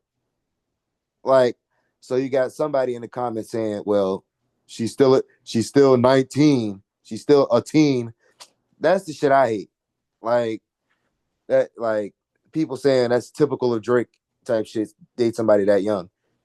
When they both was feeling each other, and she wasn't even the same SZA at that time though. Like, so it's like it's like a whole lot of shit. But I definitely agree. Like, niggas should stop. Niggas, it wasn't too bad. It wasn't too bad. Niggas is looking deep into it because she said the children thing. Like, but other than that, I don't think she did nothing wrong. I think she like handled it very well. I think she just confirmed she a mole whole time. I mean, it won't really like she. What I mean, the last time they did that song together on Drake album, I believe that was probably the last. I believe that's probably the last time she was like really in talks with that nigga for real, for real. Bend that ass over, let that coochie breathe. Shake that ass, bitch. Hands on your knees, hands on your knees, hands on your. Because I can imagine when. Yeah, it wasn't that long. Shit, that was 2023. Yeah, that's 2 years ago. I mean, almost 2 years ago. And shit, I could imagine she's in TDE. If she is or not, I don't know. Like, but she was a part of TDE at that time. Like I'm pretty sure. Like, if anybody was getting rumbles of Kendrick ready to do that, it was of course TDE. I'm pretty sure she knew that Kendrick was ready to do that. Like, so she probably distanced herself more and more from him. Mm-hmm. If she was still coming around this nigga in the time that, those songs were coming out, of course she's the mole. Of course. It's no other way. Like, but I don't think that nigga would be befriending the enemy as hard as this nigga's going right now. Like, in defending his name, I don't think Drake would be defending SZA. He would already know type shit. Like, oh, you just gonna go back to this nigga and tell him, unless he was the one that sent her over there with that daughter rumor. Cause nigga still ain't pulled every rumor about Drake out the woodwork, even the jump when he kissed the girl on the stage. That is true though. That is true. So niggas, I can stop saying that ain't true, but that's true. But like, them niggas wouldn't got that fact check. Why the fuck ain't nobody still pulled out that fact check? Him having a daughter. So I feel like in a sense it shit was staged for him to send that shit over there, and Kendrick kind of acted off that. But like, I just don't know, bro. I don't think he'd be fraternizing with the enemy in the midst of war. That's what I'm saying. Like, this is war. Nigga, this is war. And this is about to be a nuclear bomb dropped on the Super Bowl. Fuck. He crazy, man. You gotta be in shelter. You gotta duck and be in shelter, Drake. He might not even watch the Super Bowl, bro. She definitely will be crib walking and not like us. Bro, you know that's something Drake probably do every year. Put some money on stake on the Super Bowl. He probably ain't gonna have nothing to do with that shit, bro. That's hilarious. He got a little money out there. Yeah, nah, not gonna do that one. He might cut niggas off, bro. Like, nigga, what you doing? Watching the Super Bowl? Fuck you. Bullshit. Like, nobody's watching the Super Bowl. He don't even want to watch the highlights, my nigga. Fuck it. Like, turn the TV off. Turn the TV off. Turn the TV off. Turn his TV off. Bro, that's why I think Kendrick made that motherfucking song, bro, because that's something he gonna perform. And he gonna be like, turn his TV off, turn his TV off. Like, that's why, bro. He definitely playing that song. He definitely playing that song for the Super Bowl, bro. Y'all was wondering, like, what was he actually gonna play? Like, and I told y'all he's gonna drop, he might end up dropping some shit, which he did with GDX. And this is exactly what he's gonna do. He's gonna play some shit off of that. Of course that song about Drake. And I mean, Not Like Us, and of course, like some old shit too, though. Niggas was saying he had the catalog to do a Super Bowl, but I disagree with that when they said that. So, I mean, low key though, I'm not gonna hold you. Before GDX, nah, yeah, he didn't. He already did a performance. I mean, what songs? All right, bro. I'm just asking you though, in your opinion, what songs would you want to hear from Kendrick before GDX? Without GDX on the playlist, what songs would you want to hear at the Super Bowl? Trying to think of the songs he didn't already play. I think he played "Be Humble," "All Right." Yep, those two. Okay. Some Trying to shit think off what of else Fear. he played. If I Am a Sinner, that's probably Yeah, I about mean, matter of fact, Did he play that? he got some shit off of Fear, but that shit is so old though. I I mean, not mean, old, but it's not part of the times though right now. but I do think, aside for those songs though, let's see, what would I go with? I'm definitely gonna go with the. I would go with N95, Mr. Morels and Big Steppers. Y'all don't Okay. even probably know about that song. The other song with Kodak, the Push These Niggas Off Me Jump. Yeah. Before that, he could throw an entitled song on there. Probably Levitate. That's probably the more popular song. What else? He can do the heart songs. He did that before, but not in the Super Bowl. So yeah, I mean he got some shit. He definitely he got some shit. I ain't gonna sit here and say like he ain't got a But catalog. He are you definitely sure got those some. are pretty much? I'm saying, are you sure those are songs that's what people are gonna actually watch? Because I mean, of course, you want views during this halftime show. That's gonna be pretty. Watch how many views this shit probably actually has, because it's probably gonna be one of the most viewed like live performances this year. To be honest, watch. But I'm pretty much asking, are you sure those are songs that people are actually? Are you sure people are actually gonna want to hear though? Probably shit. I mean, some of the songs got shit. I forgot what song got 1 billion views, but it's. I don't think it's Element. If I slap a pussy, ass really look sexy. That song that'll definitely go crazy. Um, I'm trying to think of the song that got a Billy. Was it Be Man, Humble? they gotta have a more upbeat than that song. I know what song you're DNA. talking Oh, about. DNA Yeah. would go crazy. I don't think he did DNA. Definitely would go crazy. All What's right. I that? mean, to each What's that his song? own. But What's that his song? catalog. What's that song he made? He rather trust you than to love me. What was that? Um, just love me. I want to be with you. I want to be. That I song. with you. Yeah, I want to be with that I jump. That forgot jump. what it's called, but Yeah, that'll slap. shit, So loyalty was what's the slap. you gotta have an upbeat joint though too. What's the upbeat? Well, you said DNA. I Yeah, think DNA was an upbeat joint. Yeah, go crazy. I remember sipping summer. But Eating syrup sandwich, bro. Matter of fact, I know this is off topic, but I did not think that shit was a thing. Literally, a nigga from Vegas pulled up on me, and this nigga pulled out a syrup and peanut butter stuff, a syrup and jelly sandwich or some shit, bro. I said I ain't never seen that shit in my life.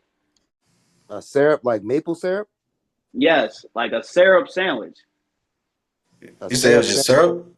A syrup sandwich with jelly, basically. Oh, well, jelly is crazy. If it was peanut butter, that'd be all right, but jelly is crazy. I think he had jelly or it was peanut butter. Either or, it's the fact that you got syrup on that bitch, though. I ain't never seen that. Syrup and peanut butter might go hard though. That shit sound like it's crazy. You toast that bitch up. That might really be a West Coast thing. Now that Rail said that, I remember eating syrup sandwiches and grandma. Yeah, that might really be like a West Coast kind of thing or something. Or I don't know. That might be some in the trenches kind of shit still, though. Shit, I was definitely in the trenches eating peanut butter syrup toast sandwiches. Yeah. Said a peanut butter syrup toast sandwich, like. Yeah, that shit was fire. My nigga said I made a gourmet trenches meal. My shit was at least toasted. Gourmet trench, nigga.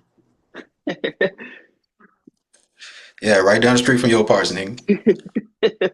Trenches. But yeah, just to wrap up music, I do want to shout out Mac Miller. The label dropped another album, after his passing. It ain't about money. I can show you the world, girl. What can you do for me?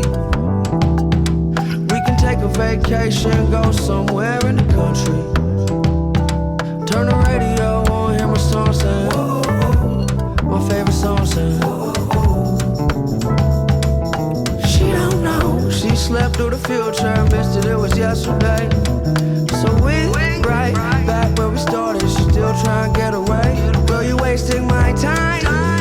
Balloonism, I want to say. It's a cool album, cool, chill album, He's just talking about his emotions and things like that. So it's good to hear from my nigga Mac as always. And, hopefully he still got some more music in the tuck.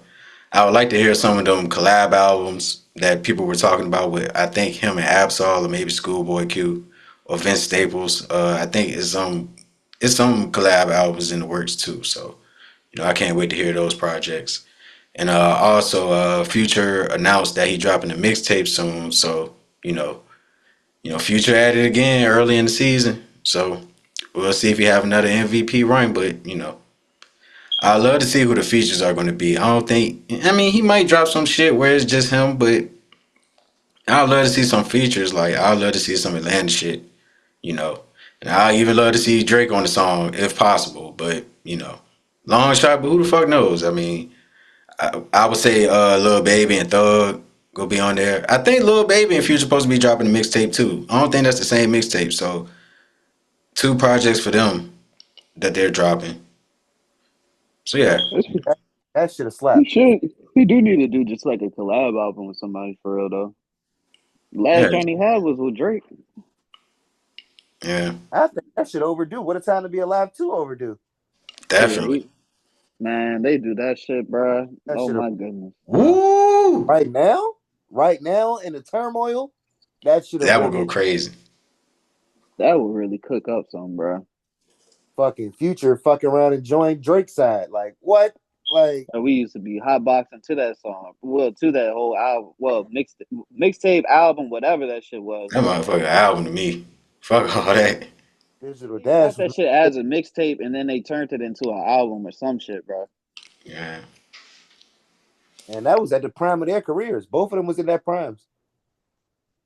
That's when niggas really that's when they was like beefing and shit still, but then I guess niggas like cleared the air or some shit for a little minute, and then they made that whole album and shit. Would you believe that all this shit is over a female, bro?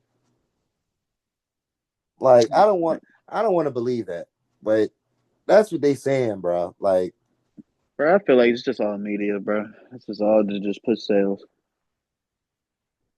They'll say it's a female, but I mean, bro, you sit there and say like, oh yeah, we beefing over a female. Niggas is gonna sit there and gravitate towards that shit, and they be like, oh yeah, why are these niggas beefing over her? Like, and then they listening to all the songs, seeing if they have any like stories to tell about the shit or whatever about the nigga. Yeah, because the whole time throughout the years, Drake been getting his rocks off on niggas the whole time. Pause. That was crazy. That was crazy. That was crazy. All right, we can go ahead and get our music, bro. We can go ahead and go to the next subject. Keep it a whole lot hot. Don't got you, got nothing. Hey, that should be all right, though. What's my money? Money around me.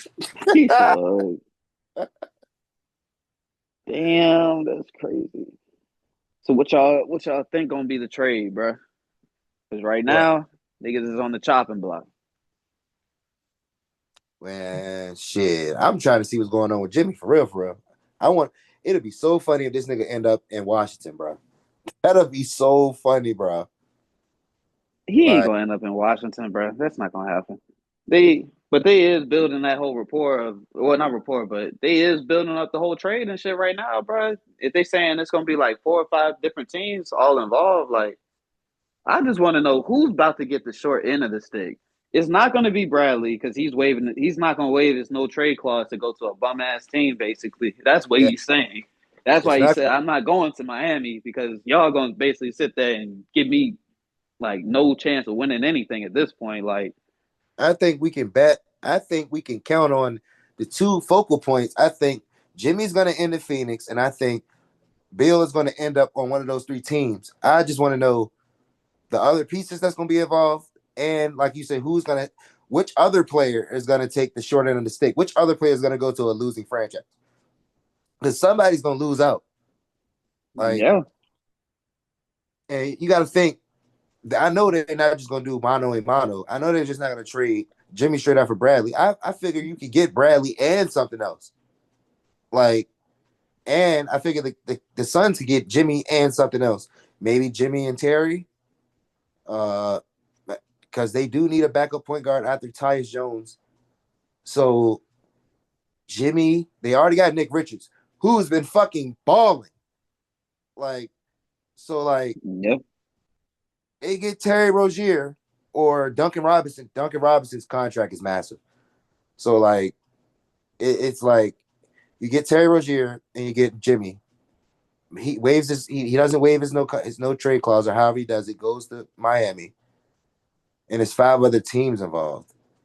Who are these fucking 3 other teams? That's what we got to find out. Like, I mean, they're saying it's the Bulls. They're saying it's the Heat. It's one more team involved, though. I forgot. I just want to know who's going to end up in Chicago. And then I said Zach LaVine might be with like Miami. Because Zach LaVine going to be in the trade talks too, basically, in this. It's going to be stars that's in this, basically. Didn't Denver come out and say that they was interested in Zach LaVine? Yeah, they did. But I mean, we don't know if they're actually going to get him, though. At this point, they might just get, I don't know. They might just stick to what the formula that they have right now. I don't know. I think they want to get off. I think they want to get off Michael Porter for real. I mean, if the formula is working right now, as far as with like Russ actually like starting and stuff. Because wait a minute, who on the bench? Is it Murray? No, Murray start. It's Murray. I don't think Russell Westbrook starts. So, yeah, Russell Westbrook start now. Oh well, shit, Murray might be playing it too. Because I know Murray playing. Who else started? It was it was Murray, Westbrook, Porter. No, I'm saying before Westbrook. Oh, before wasn't it Strother? No, it was Christian Brown. Okay, yeah, it was Christian Brown. Okay, I mean, yeah, okay, so yeah, I feel like I would take Christian Brown off then too. Out of that starting lineup, bring him off the bench. Strother been hooping though. Yeah, but I wouldn't put him as a starter. He might, just come off better, just coming off the bench and bringing that energy. Yeah. Oh no, yeah. The only thing they would be able to do is trade pretty much Michael Porter Jr. Just who was it that they was going to else trade to get for him? Who was?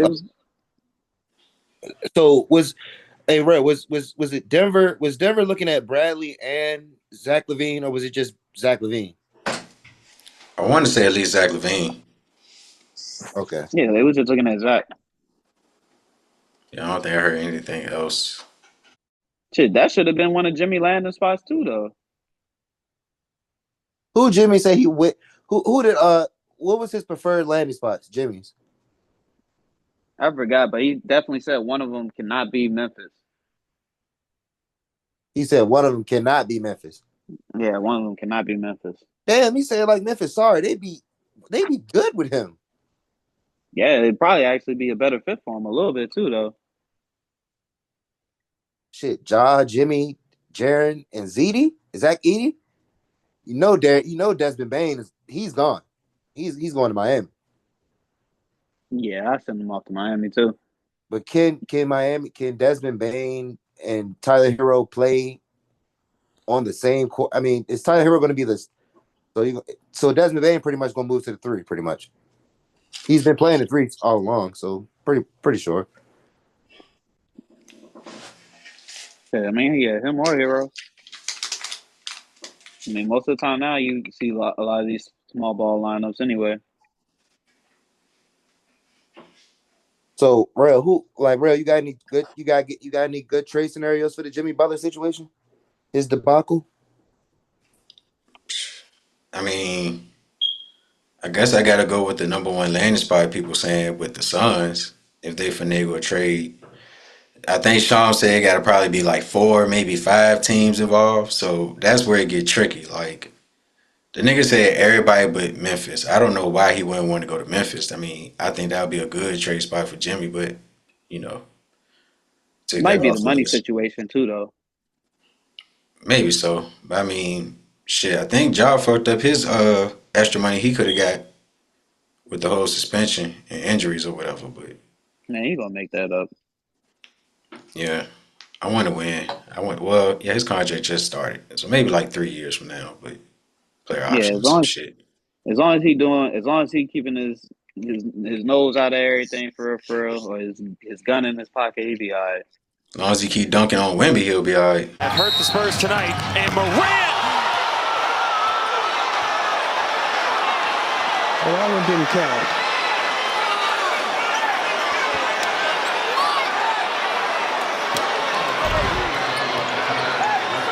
Thankfully, but it'll still be on every highlight reel. Oh, he just moves the ball around in the air. Oh, All right. I mean, low key.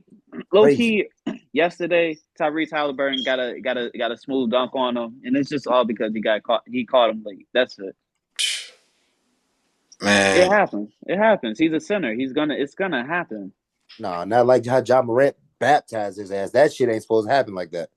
Nah, you know who got him the worst? Who? Kobe fucking White. Kobe White drives it. Dunk it, Kobe White. Get up or get out the. Watch this. Wimby. It's don't give me a poster, but I've got my poster machine. We sold it at Aldi's. Oh Lord. I don't know. It's between both of them, to be honest to me. Kobe slaughtered that man. I was like, go! What? I mean, that's the only way how you gonna dunk on him is if he catches you late. That's it. That was not late. That was meet me at the rim. Meet me at the summit. Wemby was waiting. Back to the Pacers game, the Spurs Pacers game. Drop Miles Turner. Now Wemby got it. He's a veteran guy that did everything in this league, and have him as a mentor and as a player on the team. Yeah, I like that. I like how they came out of the Spurs. Leaves it for Wembanyama. Had a Wemby behind the back, lost the handle, got it back and dunked it. Rebounds. Wembanyama fires and hits another. Hits the screen, whips it back out. Wembanyama. Picked up his dribble. Down to Wembanyama. Shot clock going down. Leads in and scores. Shepard lost the handle and then swatted by Victor. Wemby keeps it, throws it up to Sutton. Pushing the ball up the court, getting assists, getting another block. That's 3 blocks in a row. Then we getting out in transition. I think he's going to pull this. Wembanyama, pump fake, drives, kicks it, Sohan. Oh! On the 3, Champagny the rebound. Victor steps through off the back. Oh! 2 assists. Otherworldly. Like the rebounds. 6 assists, 5 blocks. Play fast. This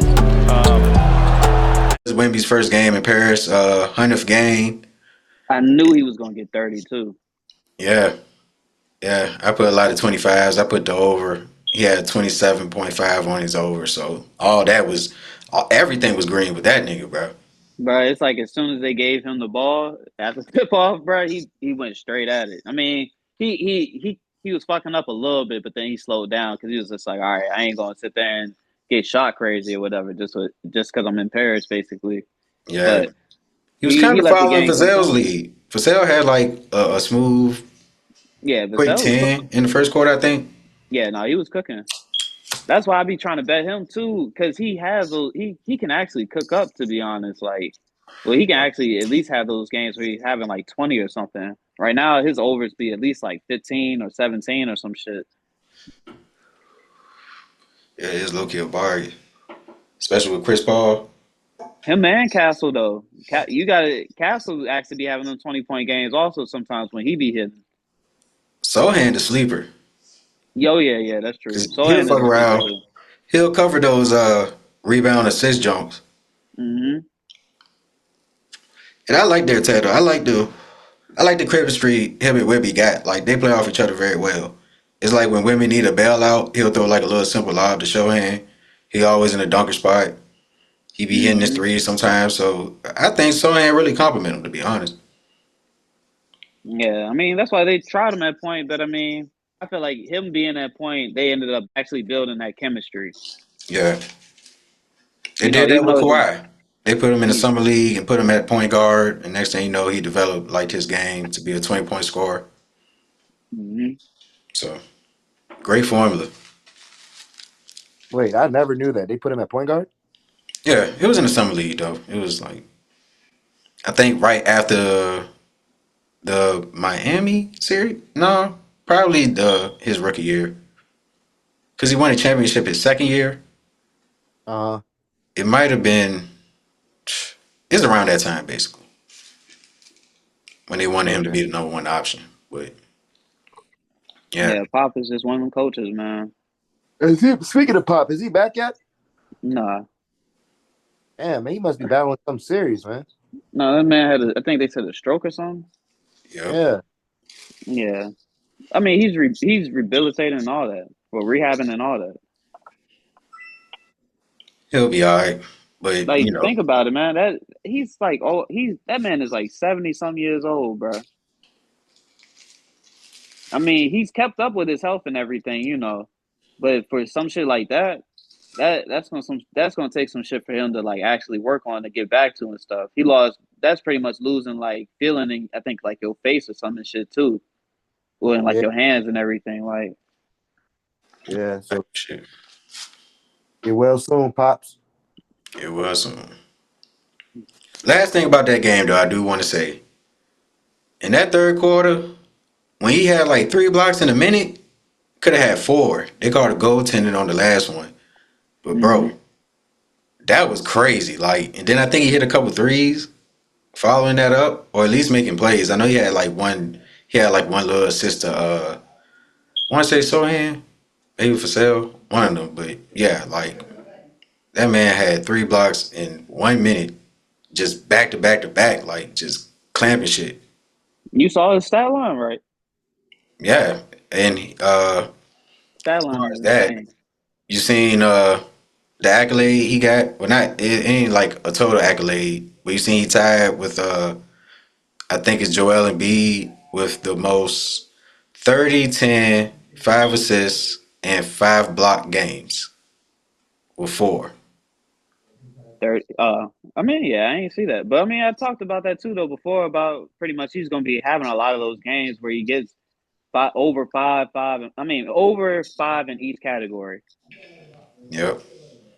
And like I said, that was his 100th game, and I think it's either Joel or AD. They got 4. One of them got 4, but the games that it took for AD, I think, was like 500 games. So Wemby did it in 400 less games, and he's pretty much probably going to get that bitch. He's probably going to get 5 before the season ends for sure. So, yeah, generational talent, man. Bro, Live in the flesh. he's gonna be breaking a lot of records, bro. That's why he's our generational Wilt at this point.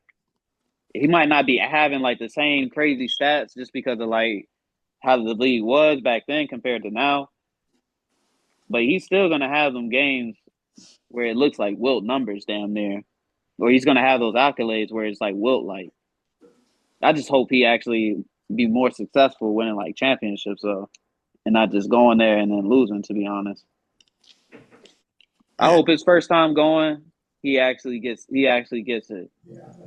But it might actually just be a learning moment for him. But boy, oh boy, it's gonna be just like how LeBron learned, just coming back with hunger at that point. And the Spurs are actually managing his minutes and managing his health really good. So, nah, they do though. That's why we really guessed that shit right though. He's in the best situation for his career. Like, I don't see that man actually wanting to go anywhere else but stay with the Spurs unless they do some weird shit or whatever. Like, They gotta royally fuck up because if they do, I think the next spot New York. yeah, I said the same. Yeah, I thought the same thing. Just from his comments and all that shit too, and it'd be closer to home. how the fuck would New York be and shit? France? Huh? How would New York be closer to home? He's from France. My nigga, New York is on the border right there, where you can go overseas. Compared to where he's at now in Texas, that's further. I guess. Nigga, what you mean you guess? Like, it's all about time. Nigga, from Texas to New York, that shit probably already like at least 3 hours probably. So you pass New York after 3 hours, and then you probably at least got like another, I don't know, because I'm not the person, I'm not the travel agent or anything like that. Well, I'll look it up still. But other than that, I feel like it's more closer being a home in New York where you can actually take that little flight to Paris whenever you need to, kind of. Or a better situation for your parents to actually come and visit.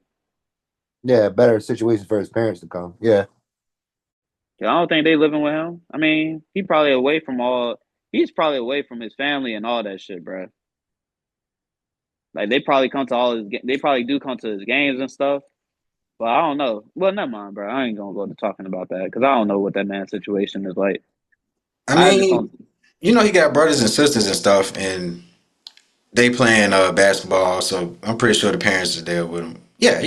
Yeah, matter of fact, his stuff. brother is playing in France, matter of fact, too. So, matter of fact, yeah. They His still in sister France. too.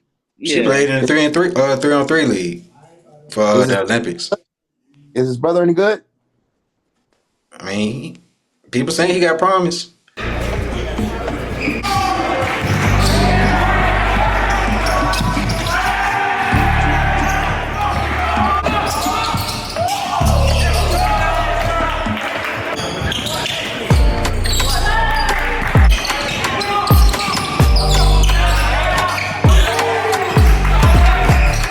He what, 6'8", but he played like kind of a point guard role. So I mean, who knows?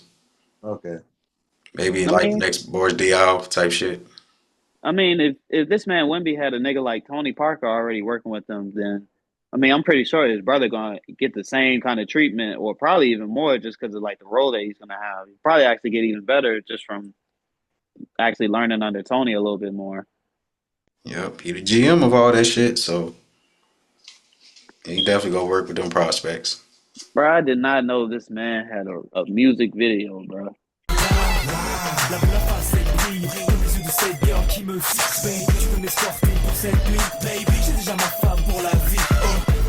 Rapping in French. Nasty fucking work, bro. Oh my god, that shit was horrible.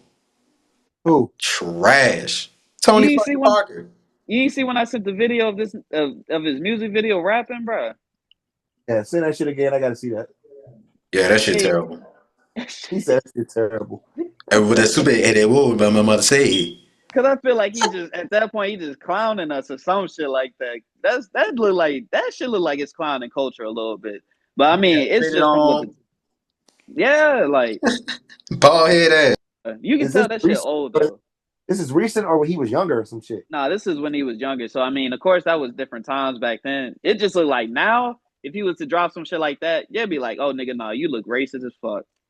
Or look, doing some shit like that. Got baggy jeans with your hat backwards and all that. Like they don't do that. They don't rock none of that shit in Paris. None of it. Matter of fact, that's the thing though.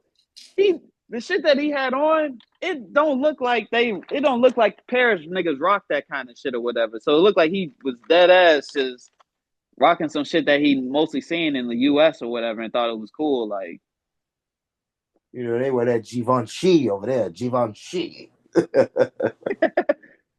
Givenchy. Tony, man. They wear all that hat label shit over there. just putting that shit on though. Yeah. Wimby pant size. Wimby fucking pant size got to be fucking. Somebody said a 70-inch long. That shit insane. That bitch a parachute. Bro, this nigga got parachute. This nigga legs long as fuck. Pause, bro. Like that's what I told you. He tripped over Miles Turner. Tripped over that nigga legs, bro. He Man, got whatever. crossed, but he ended up like the nigga Wemby footing was just there. Like He fell before he even touched his leg. really, I'm just saying. He was already in the midst of falling, real. It was like a D3. Like the crossover set him up, but then when he got tripped, that was the finisher right there.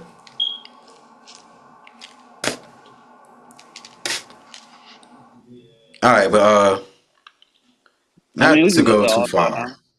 huh? Oh, I was saying if y'all ready, we can go to All Star now.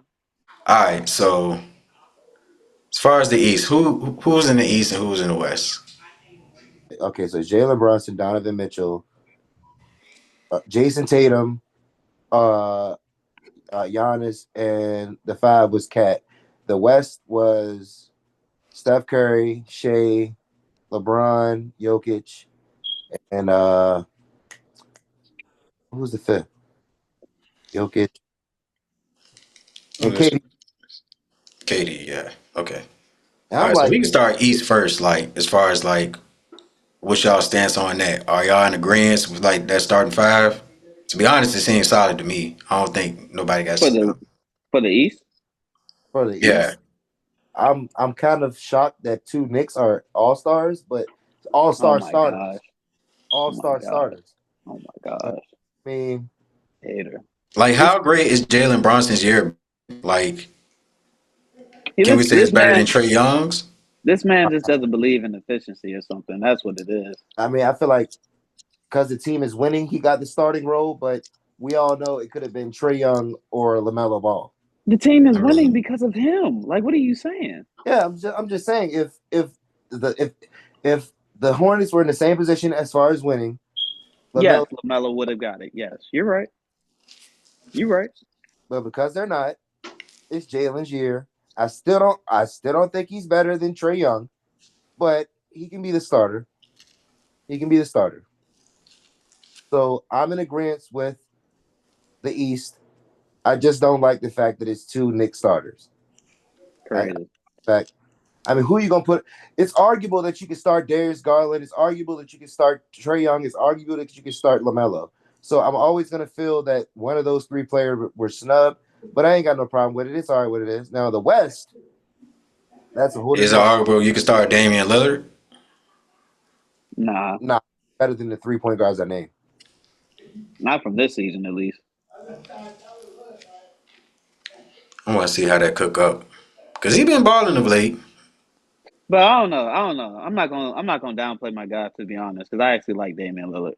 But I just don't know, man. I got to see what they do in the playoffs at this point. Like Milwaukee done had a down year so much so far. Like after that championship, so I got to actually see them. Which I feel like now this year, this is where you actually see like you actually see Giannis and Dame in the playoffs, basically. Even though like last year was kind of like their first year, well, it's supposed to be their first year, but this year is actually going to be their first year. So who you feel like got snubbed, real? You feel like anybody got snubbed? Cade. as a starter. Mm-hmm. If LaMelo could start, I don't see why Cade couldn't. The numbers All right. there. Yeah, Cade could have been a starter if his team was winning. Okay, yeah. It is winning. I mean, like in the same position as Jalen Brunson, like a top 3 seed. Yeah, I don't really see no snub, to be honest. Like, I ain't mad at Jalen Brunson. Not mad at Spider. Not mad at Jason Tatum. Anthony Towns. Yeah, that's pretty valid to me, to be honest. Now, the West. Any thoughts on that? Anthony Davis should be a starter. Over KD? Over. That's arguable. Yes. Yes. Okay. Because it's Kevin Durant in his name, they're gonna give him the starting position. That's what I think, bro. I mean, I would say, I don't know. It's difficult to say. AD started off fucking hot. He was an MVP candidate. That is true. He averaged It was 30. like 9-1 with KD. Then he got hurt. He averaged 30-some points, 14 rebounds, and like 2.53 blocks, like in the first 15 games. He still just leveled out. 30 though, or like 28. Yeah, but I mean, I feel like KD, his team is losing. His team is not as good as the Lakers. Are they? Yeah, I don't think the Phoenix Suns are like in the play-in or some shit like that. I don't even think they're weird. The 6th seed. Yeah, they down there somewhere, like 10th, 11th. KD should have got that starting 4 role as a starter. But because Kevin Durant's name is Kevin Durant, I feel like that's why he got the starting position. Outside of that, I mean, yeah, that Shea and Steph, and once again, the Warriors and their debacle, how they're doing. But you can't argue Steph being in there, so I ain't got no problem with the West. Shea's where he's supposed to be at. So, yeah, I ain't got a problem with that. Y'all already know who got snubbed, man. Out the West? Yeah. Oh, Wemby. Yeah. Yeah, he's definitely going to be a reserve. Yeah, he definitely going to be a reserve for sure. And I mean it's a strong argument. You could have put KD. I mean, you could have put Wemby over KD. It's not that bad of an argument. So it's a better argument for Wemby to be over KD, but not AD. Yes. Just because I'll say, I mean, I don't know. So is LeBron deserving? I mean, that's off namesake in a sense, but it's like, is LeBron the best player on the Lakers?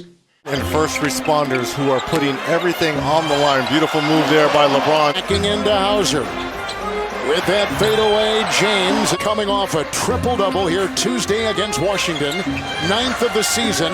Works on Cornette. Shot clock at 4. Drives in and throws down a sledgehammer. Defense with a couple right there. Blows right by it. Finds a gap. Cutting is James with another haymaker. LeBron over the long reach of Cornette. Edging his way into Pritchard, carving his space, and got it to go. Here comes LeBron James. So it hasn't been a detriment or an addition for anybody. Reverse layup out. Jalen Johnson, good job just working him on. LeBron 3, yeah! He's one of 3 Hawks in double digits again for LeBron. LeBron, rise, fire! He's got Hunter right on his hip. Fall away jump shot. James! Yeah, really. Yeah. Again, baseline, there it is. Report the first 5 minutes. LeBron 3. Yeah! 23 minutes so far. LeBron finds himself open. The rebound and assist department. Up the one leg. No, you can't wait. LeBron is going all the way to score. Rebound hustling is Christie. To the cutting James. Oh! But this is from a 40-year-old. This is an early candidate for Dunk of the Year. This is unbelievable. Again, I will say this, year 22. Head of the game clock. LeBron on a dribble mission on the outside. But you don't, I'm going to remind you, no Luka, no Kyrie. So far here in the 3rd stanza. LeBron again. Of course, he spent a lot of time in the starting line on the outside. The crowd recognizes it. Here comes LeBron. 23 for Vassell. And at the yes. No. Yes. That man had how many triple doubles so far for y'all just to win the game? He's the best player. Yeah, he's the best player on the team. I'm not sure what his stats is, but I know he got like 8.9 assists or something like that. And this And man that's still fourth, averages damn near 25. and that's fourth in the NBA, I think. Bro, come on now. He's been the best. That's the whole problem with the Lakers right now. Anyway, is the fact that LeBron don't want to be that number one guy, but y'all force him to be. Y'all want to force him to be the number one guy, but then still don't get him the players that he actually needs and shit. Well, I mean, really, that's AD to be honest, because AD keep crying about being the center and shit right now. Yeah. I mean, that's kind of, I don't know. It's weird to me because the Lakers are the fifth seed. So it's not like they're like playing ass. They're like at least stable. So it's like, And they had like a 5 or 6 game win streak at first. That's why they kind of jumped ahead of everybody. And then when they started losing games or whatever, they kind of sustained, at least was able to sustain where they at right now. yeah. I can't think of the wins that they get. Well, of course, last night against the Celtics. I seen something funny. Somebody posted a video when Jaylen Brown was talking about Bronny in some league, talking about his ass or something like that. And then they put up Bronny's 1-0 against Jaylen Brown. I'm like, ain't that a bitch? That's wild. That boy was on the floor. He was definitely playing. Yeah, he got minutes. So technically, you talking about Bronny? Yeah. Yeah. Yeah, they put him in at the end of the game, I think. Was he in before that? Nah. Yeah, they put him in the last 3 minutes. Bro, Bronny is not going to see no burn during a middle of a game or anything unless it's 2 or 3 injuries at his position. Man, I'll put him up against the Wizards. Hell, you can get in the second quarter. 10 minutes. No, I think at this point y'all need every game y'all can get still. Y'all don't need to sit there and actually lose games or take games off basically just to just to take a little break or something for some shit like that, or even just to train your kind of train your rookies and shit like that. Wait until the end of the season. Then do it. Lock in. He definitely ain't getting no burn in the playoffs, and that's a lock. Yeah, that's why I said lock in. At least sustain that fifth or sixth seed. Once y'all lock that in, then y'all play them. Then y'all play them as much as y'all want for real. Just let them go ahead and get the reps in. Other than that, this man should not be seeing the floor at all unless y'all are literally blowing out a team or getting blown out. Pause. Blowing out somebody or getting blown out. You It's a double wham. Wham. All right, so real quick, because I do want to follow this up with the Clippers. So this is the Lakers' next upcoming games. You got the Warriors tomorrow. So that's probably a prime time game, 8:30. Then you follow up with the Hornets, 76ers, the Wizards again. You play the Knicks on the 1st of February. And then you play the Clippers on the 4th of February. So y'all will be seeing them soon. And I believe they are the 6th seed. So I already know who I'm going to say. But do you think it's a battle in LA as far as those two teams? Basically, are the Clippers just as much of a contender as the Lakers? Yeah. And this goes all into what Davon was talking about, saying, meaningless stats and shit. If Kawhi was actually playing, I don't think, they sustained having, that first in that in all those categories in every time. But that at least shows that they would still be a good team in the West, though. You're taking me out of context, bro. Kawhi low-key is playing, though. Just 12 minutes, though. I mean, nothing crazy. Yeah, so how the fuck can you equivalate those stats, 12 minutes of playing, into my nigga, he had 20. It's cherry pick, bro. You can take any fucking stat and make it what it is. If you're trying to say how is it cherry picking when he's actually, helping you win the game in those 12 minutes though? Okay, so in those 12 minutes, in those games that Kawhi played, what has Norman Powell been averaging? Because I believe Norman Powell still averages either a shy of 20 or north of 20 points. So you're saying Kawhi 20 is not, helping out too Norman Powell's Kawhi's 20, 25? Yeah, Kawhi's 20 definitely helping him out, but Norman Powell's a factor. Zubac is a factor, and James Harden is a factor. What do you mean? All right, so this goes into the question of basically what me and Rail used to sit there and go back and forth about. So you're saying the addition of Kawhi is not, making the team better, basically? No. This is totally different what y'all saying because the addition of Kawhi to How? Clippers is definitely making them better. This is not like if Chet is not on the OKC Thunder, they're still a great team. If Chet is on the OKC Thunder, they're still the same. If you take Kawhi off of the Clippers, they are where they at right now. But if you put them on the Clippers, they're way better. The Thunder are not way better if they add Chet. They are a smidget better. Yeah, but that's what I'm just going into the fact of you saying that stat last night is meaningless, basically. Yeah, if he's fucking averaging 12 minutes a game, those 4 wins ain't really saying shit. That's a sample size, but like what Rail say, that's just a sample size. It's a sample of exactly what would happen though if he was playing consistently though.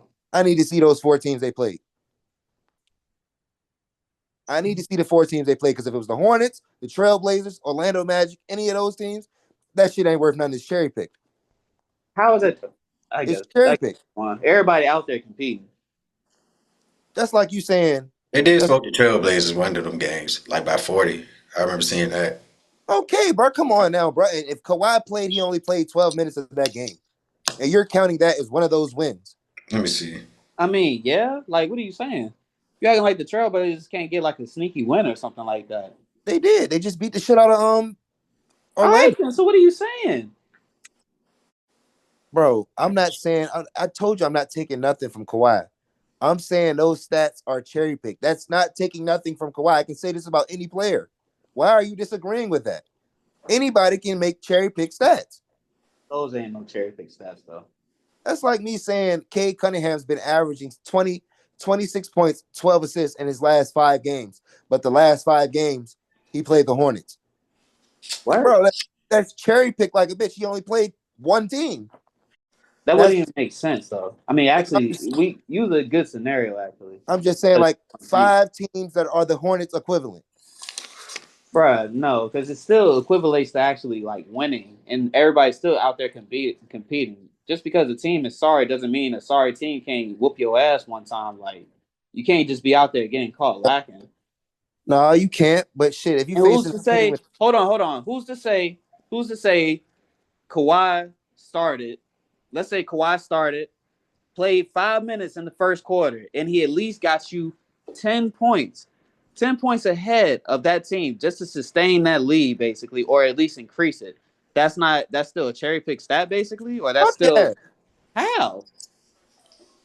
How if he got you basically up to like 10 points ahead of the other team, and then y'all was able to basically sustain the lead or get more. You're saying sustained. That's taken from me actually making a debate about it because you're saying sustained. If he got in the game for 5 minutes and scored 10 points and then you took him out. Because that's basically what's happening, Davon. The point is that when he's actually playing and when he's actually scoring on the court, it's actually equivalent still to winning because either they're going to go up by a little bit more or it's going to help them win the game. The point from him is actually helping win the game. Not to cut you off, I'll ask this for example in comparison. So do you think is what you call it, cherry, whatever? Do you think that's the same with KD when he tore his Achilles against the Raptors, but he got like 11 points in the first quarter before he went down? Do you think that's empty? Do I think that's an empty stat? Those 11 points? In a sense, since he didn't finish the game, they did win though. He did. They won, right? Yeah. Do I think those 11 points were the deciding factor in them winning? Is basically what you're asking me. Or was it impactful? That's a hard question. That is a hard question. That's hard. I mean, because then basically, yeah, that's what you're basically saying that it wasn't impactful. And like you're basically saying what Rob said. If that 11 points he scored, they sustained it enough to come out. I'm just asking in comparison. So bro, that's exactly what it is, bro. Like, I guess if you're dressing it up like that, I guess it is then. Like if you, well, never mind. Just go ahead. I ain't even gonna keep going on. Okay, before we move off for the All-Star talk, I do want to say I would actually put Anthony Edwards over Steph. That's just me. I know Anthony Edwards hasn't been having a spectacular year, But do I think Steph Curry's having that spectacular of a year? Hell no. I would definitely say namesake got him that starting role. But if you ask me, I would say Anthony Edwards has been playing better than Steph Curry. Even though the Timberwolves ain't been all that, but still. You want to know why, bro? Steph Curry really is the type of person that needs a Robin to be Batman. Because at this point, you don't sit there and think that he's gonna have like 30 a night or whatever. Because most of the time, they already about to double team this nigga and let everybody else on the court have to decide for themselves on what they're gonna actually have to do. True. I seen them. Matter of fact, who was they playing the other night? I swear to God, Buddy Hield kept running into Steph every single time. Like, so the spacing and shit was horrible. Like, they Fucking have Buddy. horrible spacing. Matter of fact, it was against Boston. It was against Boston. Like, can I ask That's you a where they question? lost by like 40. Smoke them niggas. Bro, their spacing is fucking horrible. Like, they don't have nobody to sit there and actually coordinate the offense or anything like that. Of course, Steph could do it, but he's got to be the one to score the ball too, though. But if you sitting there double teaming, triple teaming him, though, it's nobody else on the court that's really helping him. Kuminga's out. Andrew Wiggins has his nights, but he get lost every now and then too, though. Dennis Schroeder, I mean, shit, he's not doing much either. You bringing him off the bench now. Yep. Sometimes starting. Like, man, that roster right there is pure foo. And Steph actually needs to be needs a Robin in order to actually be Batman. He's not like a LeBron James that actually could just be Batman without Robin. I mean, he can be Batman and they just not gonna win. Nah. That's not the same. I'm talking about LeBron actually still was able to take two teams, still to the finals and be that number one guy without nobody being pretty much like number one or pretty much being that number two like scorer or anything. So who was the Batman on that 2022 championship team? Who was the Robin? You said who? On that Curry championship winning team in 2022? Who was the Robin? Andrew Wiggins. Yeah, you had Andrew Wiggins, but then you also still had Clay, and you had Draymond Green sitting there actually still playing good though. Right now, I don't even think Draymond Green has been playing like how he used to be honest. A lot of times now he's getting cooked. Yeah, he's getting cooked. Yeah. That boy is getting cooked now. And then he's not playmaking like how he used to, or at least staying on the floor enough to actually, be a playmaker and shit now. So the Warriors, I don't ever see Steph ever leaving, to be honest, still. And if he did, the only place I could actually see him doing is, I know it might be a stretch, it's probably like either Cleveland or Charlotte. Yeah, he was born in Cleveland, and he's from both of those places. I'm born in Cleveland. He's born in Cleveland. Born in Akron, and his family tied in Charlotte or something like that. Born in Akron, and then he also, I think he played basketball for Davidson in North Carolina. But then, no, I would not say Toronto. Never mind. Nobody would ever sit there and think that. And then, shit, they lost to them niggas, so I don't think he would ever do that, though. But yeah, if Steph was to leave, or LA, shit. But if Steph was to leave, he's going to the Eastern Conference, and he's going to Charlotte, or he's going to Cleveland. I was saying earlier, y'all think Joel Embiid a candidate to go to the Warriors? I feel like, yeah, after when all this shit blow over for real.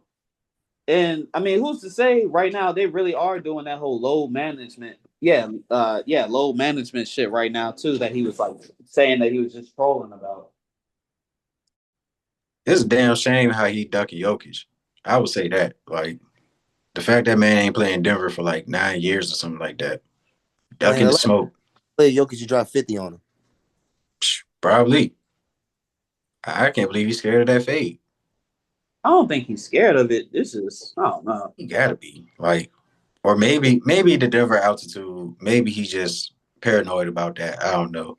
Some athletes or people in general don't react to that altitude the same as others. So let me ask you this. 9 years ago, was Jokic anything for Embiid to be scared of?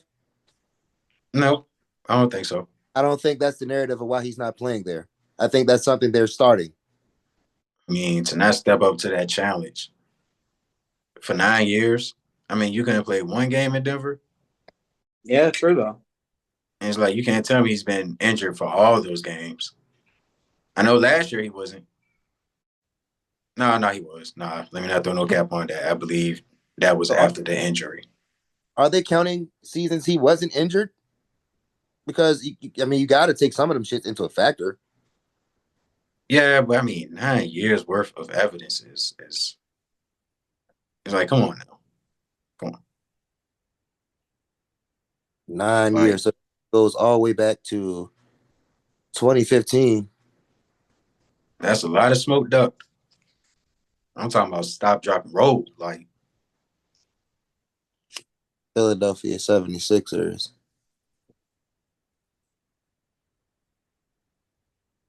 But yeah, so, I mean, healthy. It's a whole nother story, to be honest. Yeah, other than that, I mean, KD and Wemby is a discussion. I will say that. Is there anybody else in the West at the forward spot that could start over KD? Maybe not. Maybe not. 28 is hard to argue against.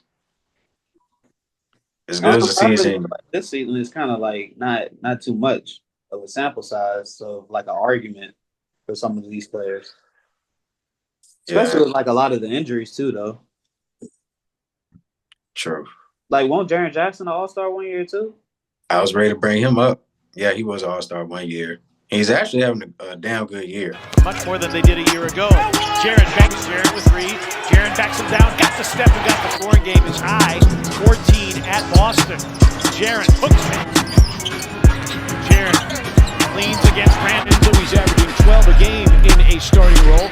Jaren, a spin and a little push handle.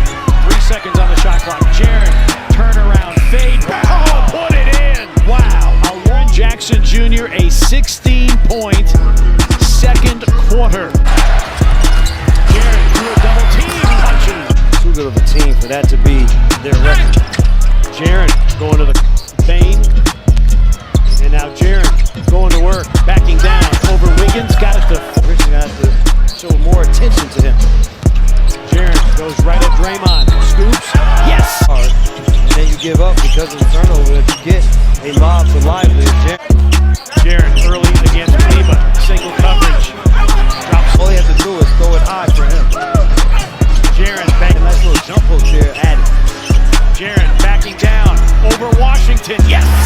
To get by, and then here PJ Washington trying to body up and jib job him. They cut down on the straight line drives. Jaren gets over. Yeah, had 17 in the loss to Cleveland. Jaren hooks hit. Jaren works underneath, got to the cup, works against Olynyk. Corner 3, Jaren, yes! Jaren spins against Olynyk. No doubt, we gotta milk this horse. Listen, you better keep milking that horse. On Sunday, Jaren beats Plumlee off the bounce, floats it up, floats it in. Mason Plumlee early with success. Jaren, yes, and the foul. Through contact. Jaren in this game, especially offensively, last year did for Jaren's confidence for this season. And we talked about it all last year. Like 23 or something like that. But he's been like a vocal point for the offense when John not playing or something like that. Yeah, no, that's true. No, he actually has been playing solid for them, or at least that primary option. That motherfucker sucks at rebounding. Yeah, he's just allergic. Bro, then that's when you take him for the unders. I know that one time that you take him for that over or whatever, you think he's going to do it, then he don't do it. Just go ahead and take him for the under the next game. If he do go over, just take him under for the next game, bro. Fuck around. Because he going to do it most of the time, basically. It's just that he catching you on the night where he is actually being productive. And as long as Zach Edey, Brandon Clark, and who else? Sante Aldama are playing or are down low, he's not grabbing no board, bro. That's the only way I agree. Adorable right now, anyway. Yeah. Yeah, Wemby's definitely going to be an all-star reserve, and he definitely has an argument to be an all-star starter with these fucking numbers. I'm saying, and the Spurs are better than the Suns, I believe, as far as the records. Yeah, Spurs. I think are actually in the playing right now. Dude dropped 35 against Jokic, 18 rebounds and 4 assists. The next game had a 20-20 game against Jokic, even though Jokic got in him. Jokic got off against him the next game. He got his revenge. Like, he had a 30-11 game just the last game. Just last night he had 30, 11, and 6. Shit, these numbers like are arguably better than KD's last 10 games. Let me see. I don't know. KD did just have like one crazy game, but this nigga only had I think like 15 or something in the third, and then by the fourth quarter, this nigga had like 30. Yeah, KD been getting off. KD straight away. On the driving kick, Durant from the corner. Got it. Won't get it. Long rebound. Tapped out. Durant squares and fired. Thank you so much for your time. You gotta do it. Not just do it with your... Knocked down 8 threes in their Christmas Day loss to the Lakers as KD with it. KD rising up. Durant getting past Pajinski and up top. Whips the pass. Corner look for Durant. Draymond, Steph Curry, KD. Suns led by 4 at the break. Durant. Lane. Durant working on the rookie. Back to the basket. On a baseline turn and a hit. Durant with a jab step. 12 points. Biggest lead is KD. Puts him in the still picked up. Atlanta already 3 turnovers. As Durant spinning bait. With a broomstick. Durant able to get across the... Durant working baseline. Fires over 2. Yeah, KD's looking like the same old KD here. Like, he makes me mad because I'll be sitting there on the fritz basically like with KD. This nigga will have like 10 points. Yeah, but pretty much by like the beginning of the third quarter or some shit. You'd be like, man, this nigga not about to get 30. Bruh, by the beginning of the fourth quarter, this man be having like 25 or some shit. And you'd be like, man, what the hell? This nigga just basically took over a whole quarter, basically. Pin downs, man. They consistently have his 3-point line at 2.5. I don't understand that. I never understood that. Because he don't scary to me. It's like that. Yeah, he don't. He'll hit them bitches. He'll pull a fucking hezzy trade, but he don't be like taking all the spot up threes that he'll get available. Like sometimes he'll just settle for the mid range, the high post, and boom, boom, Dirk, turn around fades. I kind of see a lot more players are actually starting to do that a little bit more now. Especially at the baseline. Yeah. The baseline, a lot of players have been taking like baseline mid-range shots. I've noticed that as well. Yeah, I've noticed that more now where actually players are starting to like take mid-range jump shots. Like I even seen, matter of fact, LeBron did the same shit yesterday. Usually, of course, you'll see him come down the court, stop right at the 3-point line and just pull it. This time, this man actually did what he used to do, drive, take it to the free throw line, and then just pull up. Get the easiest jump shot. And Peyton Pritchard do that too. Yeah. Well, he was doing it last night. How about that? Just last night. Because for real, all teams need to do is expose the whole fact that you can shoot threes all day, but if I run up a lot of twos, mix it in with a little bit of threes, then I'm still gonna win the game. And think about how the defenses are guarding the new age offense. Since a lot of players are shooting threes, what you got to do, you got to chase them off the line, right?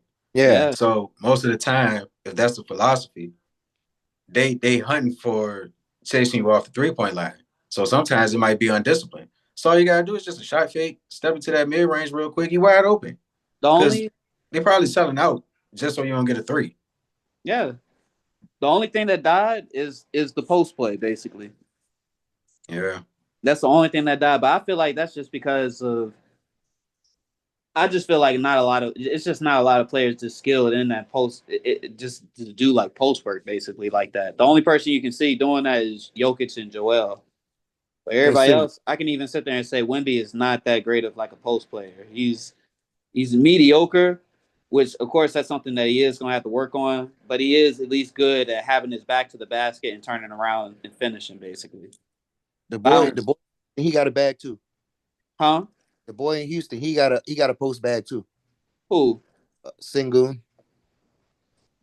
True. Yeah, Sengun. He got AD do too though. AD do too though. I'm not gonna hold AD. AD got a post game too. Yeah, AD got a post game. Yeah.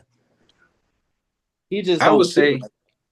it's more so though, like guards and wing players are posting up more than big men throughout the league. Like if you take out those big men they just named, it ain't too many big men that's like going to the post or whatever. So like I've seen Shea take guards to the post, I've seen Cade take guards to the post, a couple other big guards, but yeah, Jaylen Brown, like those type of like bigger guards, and Luka. Like it only makes sense because there's so many bigger point guards now. Like if you can go against a 6'3" point guard or a 6'3" two guard, yeah, take him to the post real quick and see if you can get a little space off on a jumper or fuck around, get into the paint, get a little easy layup or some shit. Easy layup or create a play, basically. Simple as Yep. And that's all Luka does. Easy layups. Yep. That motherfucker be taking flat foot layups. Motherfucker, stop him. He gonna kick that bitch all the way out to the corner. Yep. Yeah. Speedy recovery to Luka, man. Hopefully he come back balling and shit. The game kind of missed him. I ain't even gonna hold. Like Luka Magic is definitely missed. So He's definitely missed. even though, the Mavericks, they smacked us for the third time. Transition bucket to OKC. Explosive. He's been a decent player, but he has the ability. Low clock situation now, letting it fly. Kyrie Irving. PJ's time here. Here he is once again. A shot fake, an attack. Here's Dinwiddie. Yes, sir. I want to leave the paint. Kyrie out. Made nice pass. And we saw that last night. And you wonder if Jalen Williams will be a reserve when the reserves are named. Last night, they had 6 players out on Monday in Shark. It is huge to you. To answer, Kai, the first half against the Thunder. Gotta have it. Make it a 2-point game. They have. Kyrie finds Dinwiddie, moving the ball nicely to PJ. 3-pointer. Season tonight finds a cutter. Nice PJ basketball. underneath Gaffer. 10 points, played 16 minutes last night. Steal. Coming up the floor out of a timeout. Shea gave it away. Kyrie hits the floater. Great as SGA is playing, been very careless. A couple of possessions, coughed it up, and then kind of approximately left in the third quarter. Kyrie rises over Luke. because they are the #1 team in the league. Nice attack. PJ curling inside. The drop off by Williams. The recovery by Washington to deny Jalen Williams. It was Jalen Williams, Santa Clara going to Arkansas and a miss because of Dallas's defense. What hasn't PJ done? In first quarter, 3 in the second, 2 in the third, 2 now in the fourth. Into Kyrie. Free for a corner 3, bottom. This one. And he's going to drive and pull up against Aaron Wiggins. Thunder run. See, they're going to run it out of Kyrie's hand, which is going to leave somebody open. And Dinwiddie. They are. 12-3 run. In the middle of the defense after the double was Maxey. Nice spot. A drive down the lane. Dinwiddie, there's the clock. Now Maxey is open. Yes! 110-104. Down the lane. Dinwiddie! He punches! And then Dinwiddie. Oh, my. Close the doors. Dinwiddie is walking through this season. So, if there's one team we got a goddamn beef with, it's definitely the Dallas Mavericks. But how do you lose to the Timberwolves, but and beat OKC? That's the shit that I don't get. Man, it just work like that, I guess. I don't know. And it was a back-to-back. You faced the better team on the latter half of the back-to-back and beat the better team. That's crazy. I mean, maybe it's a matchup, though. I mean, Anthony Edwards didn't have that much, did he? It was Jaden McDaniels that actually was getting off. Now that I think about it. Fucking out body game. Like, another thing we got to do, fellas. Y'all gotta tell me who y'all think is gonna be that. What role player is gonna outperform, basically? An X factor. Yeah, who's gonna be the X factor for the night? Okay, who plays tonight? Shit, I think it's only like 3 games. Matter of fact, too. Yeah, it's about 3 games. So I mean, it gives you at least like a nice little option right there. Put together like a parlay. Brandon, what is his name? Brandon, for the Hornets. Brandon, Miller. He went down, so that it's hard to call their X factor. Fuck. Shit, I mean, it might be. Matter of fact, I'm ready to take a look at this shit in a second. Shoot, if it's only 3 games, I know shit. The game of the night, LSU versus Carolina, South Carolina. I'll talk about that a little later, but Ooh. two fantastic programs. Talking about women's college basketball, right? Yep. Then LSU undefeated. South Carolina on a good streak, so yeah. Didn't Dawn get a nice little paycheck too? Shit, she pizzed. She got paid. I think it's like 5 years. I think it's 10 years actually, to 2034 or something like that. I'm not sure how much she got paid, but she got that bag. I'll take my check in cash. What she said? She said, Moolah. "I'm fucking pressure." I'm motherfucking pressure.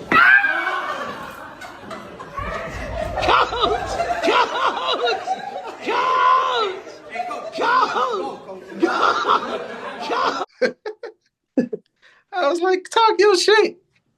She said that to Plies. That nigga Plies ran off. He was like, "Oh, go to the locker room. Go to the locker room. You wilding, coach?" I can see Denny Avita from the Portland Trailblazers being an X factor. Okay. Who they play? The Hornets. Okay. Yeah. Okay, that's perfect. That's perfect. I can see him getting over his 16.5. It's the Hornets. What about his rebounds? What's his rebounds like? I already said his rebounds and assists. They be hitting sometimes. Yeah. Really a good amount of time.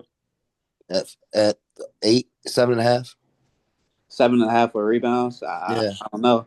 If Robert Williams is playing and DeAndre Ayton playing, then I ain't gonna take him for it. I feel you. Because Mark Williams definitely been getting tick and been going crazy. Yeah. Like 15 rebounds and shit. So. Oh, that's your X factor right there, Mark Williams. Mark Williams, okay. Is it just is Donovan Clingan still out? Anybody know? No, he ain't. They got him on FanDuel. If he ain't okay, so he probably hurt. So I think Robert Williams playing though. Robert Williams been getting off. Portland got a big time win against the Magic. Kamara outside the cricket, and he sticks. They are so good defensively. Black really did a nice job to contain him, force him out. Grant, Kamani, catch and shoot 3. So the lead of 9. Scoot operating. Pulls out back Carroll, swings to Apia. He's got Black, crosses over left to right, jump stop into the paint, pivots, sees defenders, banked it up, and scoop. Quick hands, Tamani swings it out ahead, scoot up the bench. Good pass. Oh, cut from the. Has the advantage, and he packs him with a. Jeremy the other way to the baseline, dragging 2 defenders with him, and then Scoop with it surveys. Cross court, Grant a 3. Oh, they needed that. Apia, lob it up top, Rob Williams. Time keep running stuff. It'll be a wild last 3.5 minutes. And Simon floats up and drills a triple. When Paulo went 1 for fucking 13 and shit. Yeah. Anthony Simons got off. Hometown. He'll be a good player for the Magic too. So I'll definitely throw that trade out there. Anthony Simons to the Magic. I think he can elevate him. Yeah, I can't wait to see what his situation get like. Him and Robert Williams too. I think the Rockets are trying to get him. So yeah, we'll see how that cook up. But yeah, I definitely go with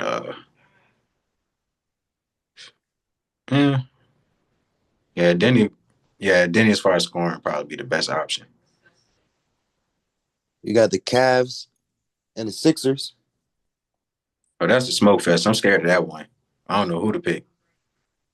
Evan Mobley still injured? Might want to take Garland or something. Yeah, Evan Mobley still out? We gotta look up the stats. They ain't got him in the lineup, so I think he's still out. All right. Yeah, Darius Garland a good option. He definitely been stepping up. Buckets wise, assist wise. Yeah. I like Jared Allen. I don't think Evan Mobley playing either. I wouldn't mind a Jared Allen double-double. How y'all like Paul George points? He actually been kind of hitting a little bit though. He been decent, but I think Matt Strus can compete with him as far as like making him take difficult shots. I don't know. I might take Max unders too. I'm not sure. Maxie probably go off. They ain't really got nobody that can guard him. Yeah, You he take gonna have. Evan Mobley out the equation. They're gonna try to put a Okoro on him. You think Dean Wade can get 2 threes? I can see that. I mean, with no Mobley, yeah. And Darius Garland and Donovan Mitchell breaking down the defense. That Philadelphia 76ers defense, which stinks. Yeah. Dean Wade definitely can get those opportunities. At least like a good 5. As far as attempts, not like made threes. And it's supposed to be rivalry week. The fuck? This ain't no rivalry right here. What are the other games coming up? Because I know it's some damn good games. It's only 3 games tonight. I know tomorrow is gonna be some good games. Yeah, I think I mentioned Lakers Warriors. Yeah. That got to be ABC because it's at 8:30, so that's probably a prime time game. You already know. They about to start having more of these. Yeah, they about to start having more primetime games on the weekend. Yeah. Especially college football out the way. Yeah. They're gonna have a lot more like 2, 3 o'clock games or some shit on Sundays. And I think they got to make up some games because some of them got postponed because of the LA fires. So one of them, I think they did. I think, matter of fact, it was the Spurs and Lakers game. They that shit that got postponed, but they ended up making it up the next day.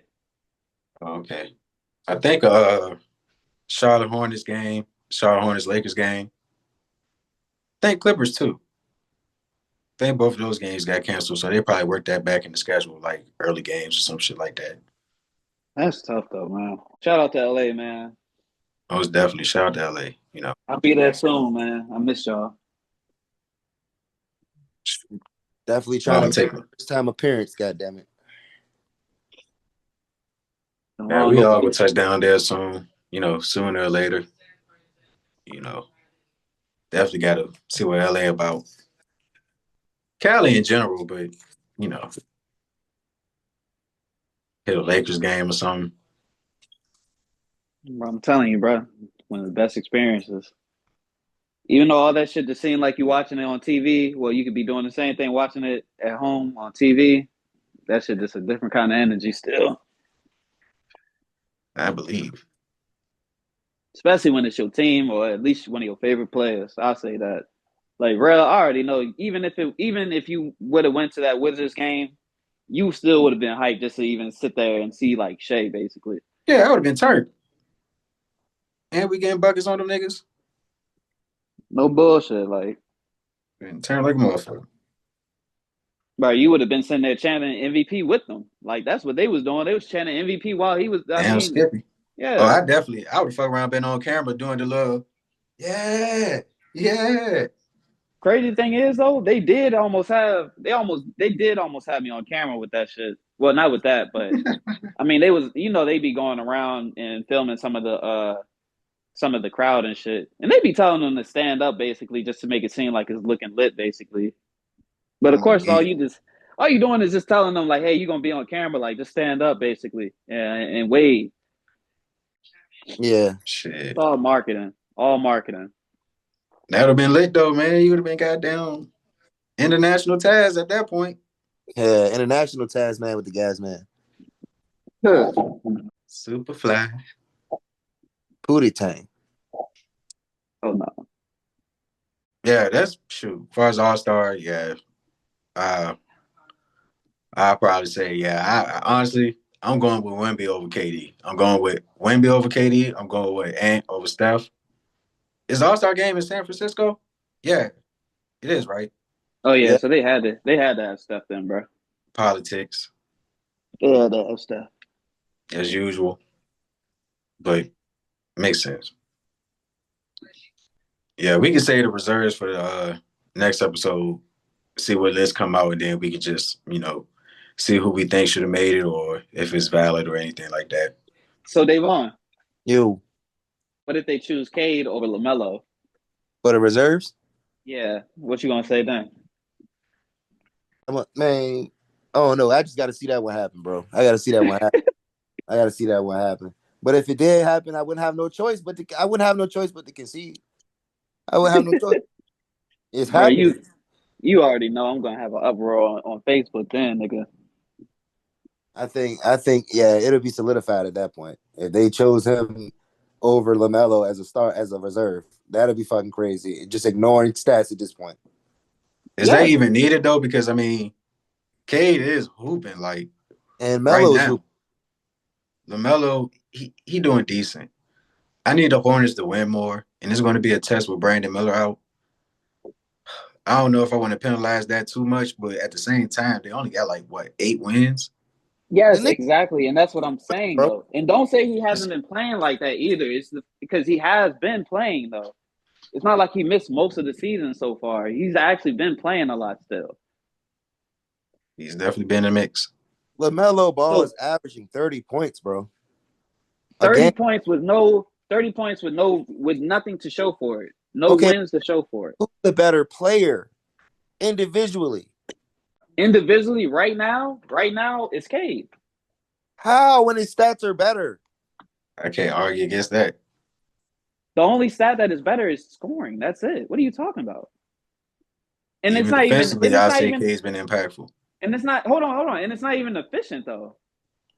Like you're acting like he shoots moons and stars a better field goal percentage than him. He shoots 44% from the field goal, and but LaMelo. It would be. But you're not getting what I'm saying though, Davon. It would be better if that actually was equating to winning though. Like it looks good just because he's averaging 29, almost 30 points. But this man is shooting like what 31% from I think 3 and I think like 35 from the field goal or something like that. Like he's just chucking up shots, which everybody is sitting here saying he just chucks up shots. It looks good because he's flashy and shit. But I mean, other than that, it's not. I'm not trying to say it's not basketball, bro. But it's just not what you always just trying to. It's not going to always win the game, bro. This man is literally out there just kind of like playing pickup basketball, which a lot of people sit there and say and make it seem like that shit cool, but it's not because he's not winning shit. Yeah, he going 7 for 20, 9 for 25, 11 for 21, 7 for 19, 8 for 21, and 7 for 20. He's a shot. Bro, like I could agree. I could only agree if he was doing. What was I gonna say? Yeah, I could only agree pretty much if. Hold on. Go ahead. My bad. I forgot what I was even gonna say. Hold on, but let's look at Cade shit. Go ahead. Cade took 29 shots, bro. He took 21 shots. He took 26 shots, 21 shots. He only made 7 of them. So it's not how many games? Huh? How many games has he done that? And then look how much he's averaging as far as his field goal percentage though now. I mean, he shoots 45%, and Melo shoots 41%. It's not that much of a difference. Now, I will say the turnovers was kind of crazy. Like he had like 20 turnovers in the last. Well, he had it in 2 games. It might have been the last 2 before the last. Talking about Cade? Yeah. Yeah, I seen that. Yeah, but still, they've been winning. You want to bring that up? I mean, because they've still been winning. It's not like he averages some shit at turnovers though. It's just over the course of a few games he has, and they still won the games, like even Real just said.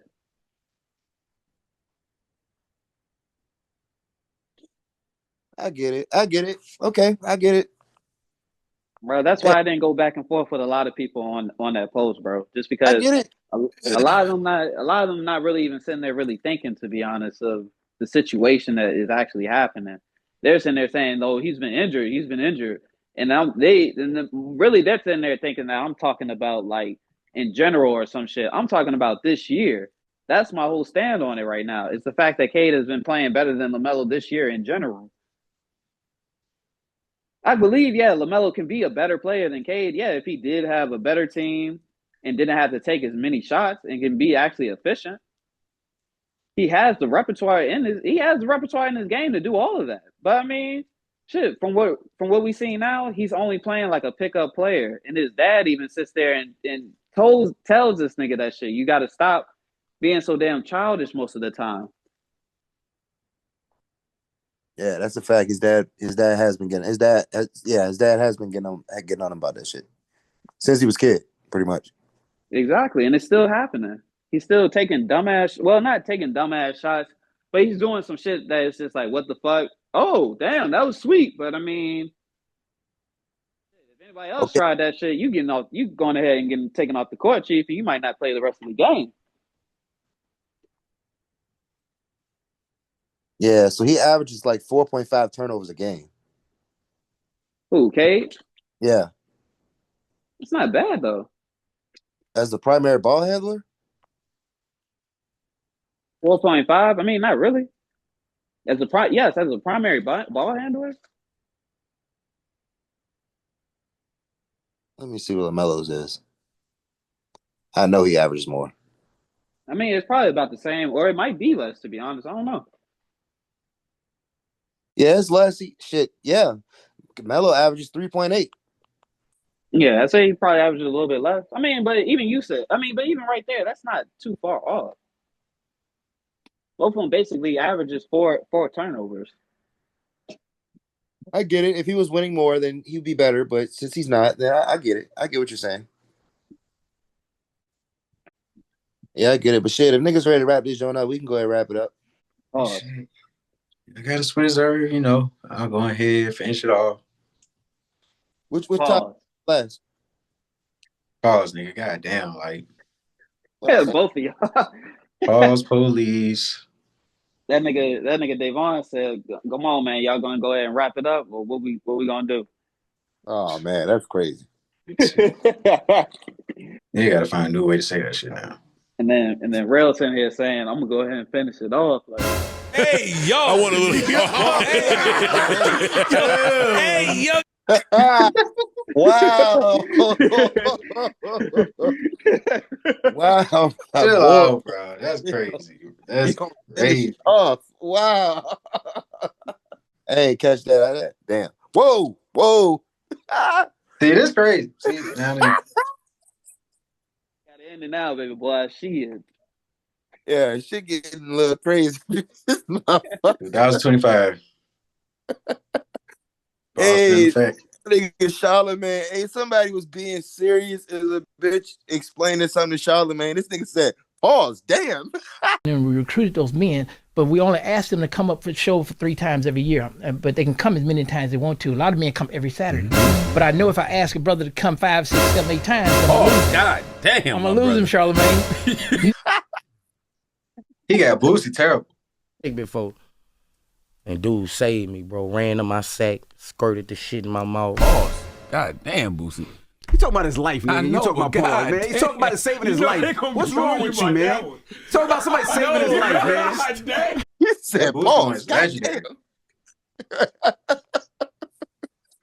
A dude got egregious. I'm talking about he got crazy. No, I know what you're talking about too. It was some actor. Nigga said some crazy shit. That nigga Charlemagne was plotting the whole time, looking devious, just in the cut. Envy probably like, don't do it, bro. Don't do it, bro. He's serious. I know that nigga Envy be shaking his head all the time, bro. All the time, and Charlemagne's antics, bro. He got the best. Envy ain't no better, bro. First of all, this nigga a scammer. He lucky he got away. He lucky he got true though. But he be saying some egregious shit too. I forgot what he said. You seen when they was on $1 million worth of game? Mm-mm. That nigga, man, I'll put the clip up, bro. All I know, Envy said something devious, bro. He said after you tell him. Oh shit! You a foul nigga. What happened, Nick? Come on. So Pete coming in the office. So the young lady, when he leaves, she was like, "Yeah, I just met Pete." She was like, "You know, the funny thing is, when I seen him, I looked. I said, never mind. I said, what? You looked at his sweatpants?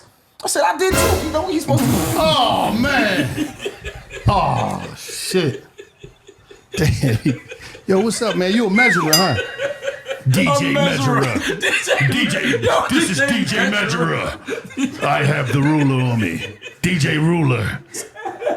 This is your Breakfast Club. This is DJ Ruler. Wallace, I ain't hearing no shit like this in prison. Yeah, that's some prison talk, man. Oh, Envy having motherfucking after Breakfast Club conversations with the interns. Did you see the print on Pete? Did you see the pop? She like, what's that? The print on Pete? That man got a 15-inch penis, man. The print on Pete.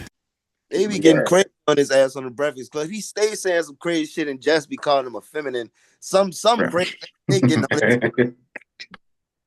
She said, "Did you go?" He was explaining the whole Jim Jones and Cameron situation. She was like, he said, I'm gonna go. He said, yeah, they had the bottles. I went over there with the bottles, and Jess was like, yeah, because you go anywhere where the bottles at. Some shit. He said, what, you was a bottle girl? Some shit like that. And we call him Beige. He said, all right, now you're getting crazy. He got a nice artillery though. Like he got like assault rifles, like Call of Duty type shit. Like Got it, shit, boy. It's the game goodbye. Come on. About to really make me root. Oh! What are you doing?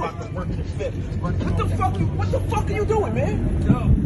It's a joke, man. Queens, you play too much, man. Don't come to my fucking crib, my nigga. It's a joke, my nigga. Don't come to my fucking crib. You crazy, my nigga? Yeah, probably from all that scamming his ass and got through niggas. Yeah, that is true. I mean, if you're living that life, why not have 1 million guns? He kept his nose clean. He made sure he had no track record to that shit. I think it had like a scope or some shit, like one of those like mini scopes. Man, I was like, okay, Envy, that's all right. Best believe Envy ain't gonna get caught in those situations like Charlotte, man, and run around no damn car. What's up with y'all in these drops, man? I need a drop, son. I need a drop, baby. What's up? Come on. Let's get a drop. Envy gonna blast some shit. Yeah, fuck around. Hey, no, yeah, they was. As a matter of fact, I remember that shit now too, Davon, because they was talking about that Jim Jones and Cameron shit. Because they was like, oh wait, Charlamagne was like, oh wait, so you said Jim Jones had ran. I mean, shit, I don't blame him for running. Shit, he said I would have ran too. I had my on me and my man JoJo, I ain't gonna say his name, who was with me, is like, who all these coming? But at the end of the day, I don't be out there pumping. They chase you to the beach. Was in the sand. You was getting wet from the water, from the ocean. I don't pump that. So where was he at? If you watched me run to the beach, where was you? Where was Cam at? I don't know. Did he? I mean, I don't understand. It's a valid question. I don't know. My personal opinion, if you're about to get jumped, there's nothing wrong with running. You should skedaddle. Well, we've seen your video. You're damn right. And I'll do it again. Exactly. He said, oh yeah, we know you ran before. Yeah, they definitely ran. He said, I'll run again. No bullshit, though, goddamn. Niggas putting up 4 deep. Yeah, you gotta take that swerve. I might swerve in the corner. Whoa. Yeah, that's the shit that I don't get when niggas sit there and try to do all that. Like, nigga, they was about to bank you and shit, bro. And you ran. Like, what the fuck? Bro, you want me to die out here or something? Like, get out that jam. You want me to get pummeled out this bitch? Like, exactly. What the fuck? But shit, I can understand if it was like two of y'all or some shit. Then I don't care. I'll go ahead and fight both y'all or something. But goddamn, if it's 4 or 5 y'all motherfuckers, shit, no, I already know I ain't taking all y'all. I gotta vacate the premises, baby boy. Thanks. One other thing though, and we ain't got to expand on anything. We can go ahead and finish. But the whole shit with young nigga from Philly, Noah Scurry. Details on the homicide investigation of 17-year-old Noah Scurry. He's the star student athlete gunned down outside his home in front of his mother while getting ready to head to Samuel Fells High School. And that's where our Kelly Rule is live for us tonight. Kelly, what are you learning? Well, Sheba, police say they are looking for at least 2 people for this homicide, possibly a third, and they believe they do have the vehicle that was used in the crime. But tonight, law enforcement sources are telling me they believe Noah Scurry appeared in a rap video with guns that was posted to social media the day before he was killed. Count on my body, shit, fuck, I done finally got it. I do a bitch bad if the bitch tryna line me. Outside on the 4 or 5 deep in the Johnny. All these niggas keep telling when they ask about body. You say when the spits are, feel a little quiet. Nigga, they think my man big whack gon' slime me. Put my dick in this bitch, now this bitch gon' line me. First thing they say when they talk about slime. I good and don't use it, I'm taking it. Each I run, he needs to be chasing a black truck, and we all got drinks in it.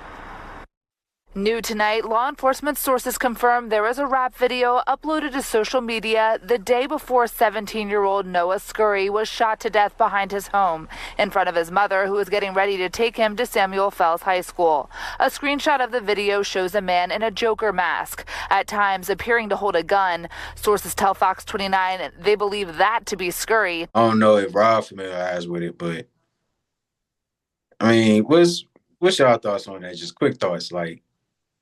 Again, this nigga, This nigga was with a 5 fucking. confirmed kills. Some people saying it's like 8. I don't know what's confirmed, but I don't fucking know. Like, What this nigga happened? was touching bodies on the court, bro. Like, you don't know who the fuck you playing against, bro. nigga said he was a shooter on and off the court. A shooter on and off the court, bro. That's crazy. Certified. So what happened to him? He died? Somebody like Yeah, the he ops got caught him? murked. Okay, the ops caught him. He got murked in front of the school. Oh His man. mom dropped him off, and they just went off on that nigga. Ba ba ba ba ba ba ba ba ba ba. Hey That's man, wild. that's devious, man. That's devious. I think he was just singing or some shit. I don't think. Bro, Ain't my no way bad, he's bro. just. That is just like the first thing that popped in my head when he said that, though. Nigga Oh got yeah, you smoked. devious. That's devious, bro. That nigga, man. Let's move on, bro. Crazy situation. Prayers to all the victims and the mother. They said the mother and the father was raising him well. He just on that YN shit, just was getting in that streets. Even though he was an A+ scholar, again he was a basketball prospect. Like I think he was #1 in Philadelphia. So he was going to be on his way to something. He just took a dumbass turn and paid the price.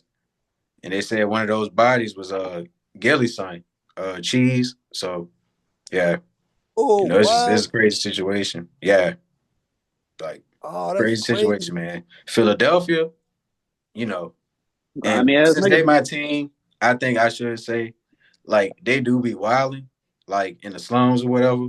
There's a high murder rate out there, so you know them niggas need to emphasize some brotherly love over that shit because they do treat it like goddamn Iraq out that bitch. So, you know, That's y'all crazy. need to chill out, Philly. They call it the city of brotherly love, though. It's crazy. It's crazy, but I mean, Nigga, hey, times is different. they say Virginia is for lovers. I never understood that shit. Yeah. You believe All that? I can think is niggas love to hate. Niggas love to hate. Hey, that's a true fact, bro. Other than that shit, I don't think I'm missing anything else. Uh, one more thing, Threezy, before you swerve. My Wake Forest Demon Deacons do play the Blue Devils. I mean the Duke Blue Devils. So I can't even talk shit because Duke been on one, man. If it ain't Coop, it's Knipple, is Proctor. There's another nigga that he a freshman. He just started going crazy. He a sniper from 3.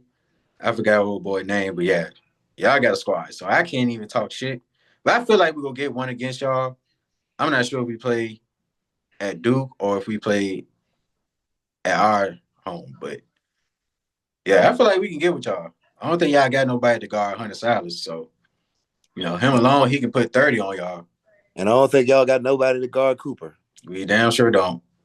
Cause if Silas get 30, Coop getting 50, goddamn it.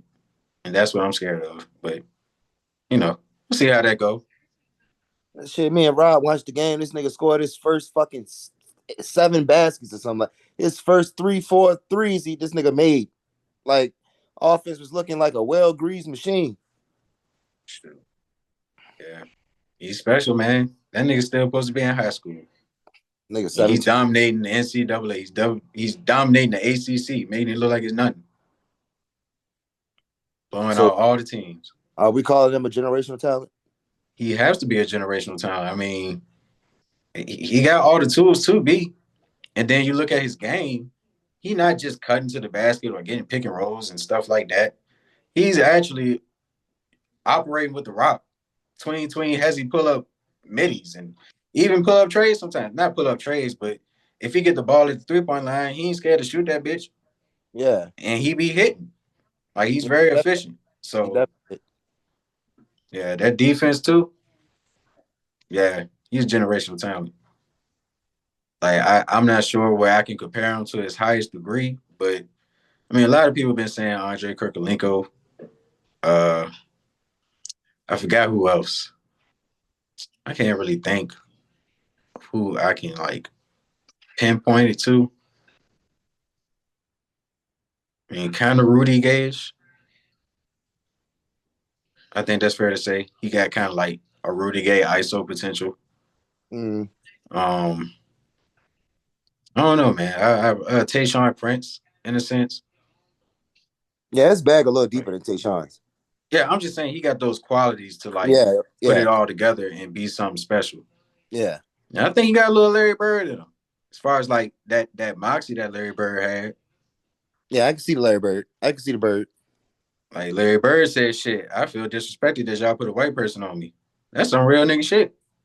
I feel like Cooper got that shit in him. That's what shit I can see. That's what shit Cooper say. Yeah. Yeah. Like, really? Y'all got this white boy on me? Boom, boom, drop step, dunk. He be dunking on niggas too, man. Coop tough, bro. Coop tough. Got a hell of a test weight. Vibes. He got cut through the lane. He'll catch a pass. He might do an ISO. He might do an ISO dunk. Like, yeah, it ain't like he's one dimensional. Yep. So yeah. And Ace and Dylan, they doing their thing with Dylan. They doing their thing, but you know, it's looking like a different level in a sense. They got a big time game against Michigan State. I think Michigan State ranked, so I'm gonna try to check that out too. See how those two do against Tom Izzo. No, Tom Izzo retired. I forgot who the coach for Michigan State is now. Did Tom Izzo retire? Don't give me the line. Man, I feel like every year I look, I be like, damn, Tom Izzo gone? I believe he retired. Yeah, he be chilling. But yeah, I'm gonna catch that game as well. Some good games this week for the men's side. Michigan played somebody. Michigan played Purdue, so I'm gonna check that out. See what Danny Wolf do. His matchup pretty tough too. I forgot bro name, but he the leading scorer. He the power forward. He all right. I mean, Tom Izzo still coach. He's still coaching. That's crazy. But yeah, it's college basketball cooking up. There's been some good matchups, some low key matchups. I gotta see what Kansas do. They've been dropping some games, so I want to see how they go for them. Arkansas, they lost Boogie Ellis for the year, so it sucks to see. But DJ Wagner, he's been looking okay. Like I forgot who Arkansas played. Who did they play? Was it Florida? Yeah, I think it was Florida. And yeah, DJ Wagner, he put the boy Alex Carter in the poster. And Alex Carter, he probably be a prospect for the NBA. If not this year, then next year, probably a first round talent. He's like a 6'11" shot blocker type big man, real mobile and shit. But yeah, DJ Wagner, he called him on the post. I was like, woo! You know, DJ Wagner like 6'2", 6'3". So yeah, hopefully that can wake him up and he can be that prospect that he was, ready to be. So yeah. How you feel about Arkansas? I mean, without Boogie, man, probably their best player. They got a big man. He's, he be dunking shit. He's kind of like that old school Kentucky athletic big man, like Alex Postra, I think that's his name. Willie Cauley-Stein type shit, like real athletic Isaiah Jackson. But other than that, I can't think of who else they have. I ain't watch them that much. I think I just watched that game, and it was another game they had. Did I watch the Kentucky game? I think Arkansas and Kentucky already played, and I think Arkansas won. I don't think I watched the whole game though. I mean, but Arkansas, they middle of the pack type shit. They ain't even ranked, so they ain't. It's kind of like a rebuilding year type shit. How you feel about Auburn? I gotta watch them a little more. If I believe correctly, Duke beat Auburn earlier this year.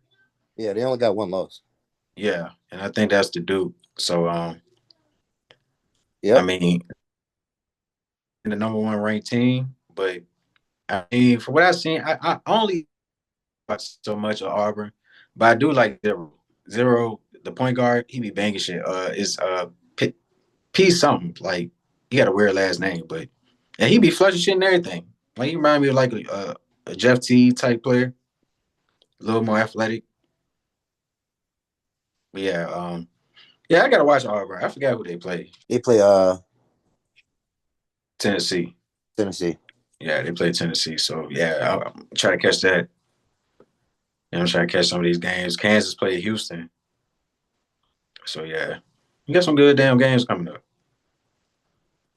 So yeah, I'm definitely gonna check those out. Yeah, our next two games is Wake Forest and then NC State. Okay, that's solid. Yeah, y'all shit. I wouldn't be surprised y'all the favorites to win it all. To be honest, y'all keep clicking. It's just the talent level is crazy. Yeah, this big man nigga is fucking 7'2", 250. Who? I don't know how to pronounce this nigga name. Kamen Mal. Kamei Malbuk or something. Yeah, this nigga's crazy. 250 is crazy. He was just like 220 in the Olympics. This nigga's 7'2", 250. Bro. Yeah. Nigga got off against Notre Dame. Nigga had 19 and 10. Then he got off against Miami, 12 and 15.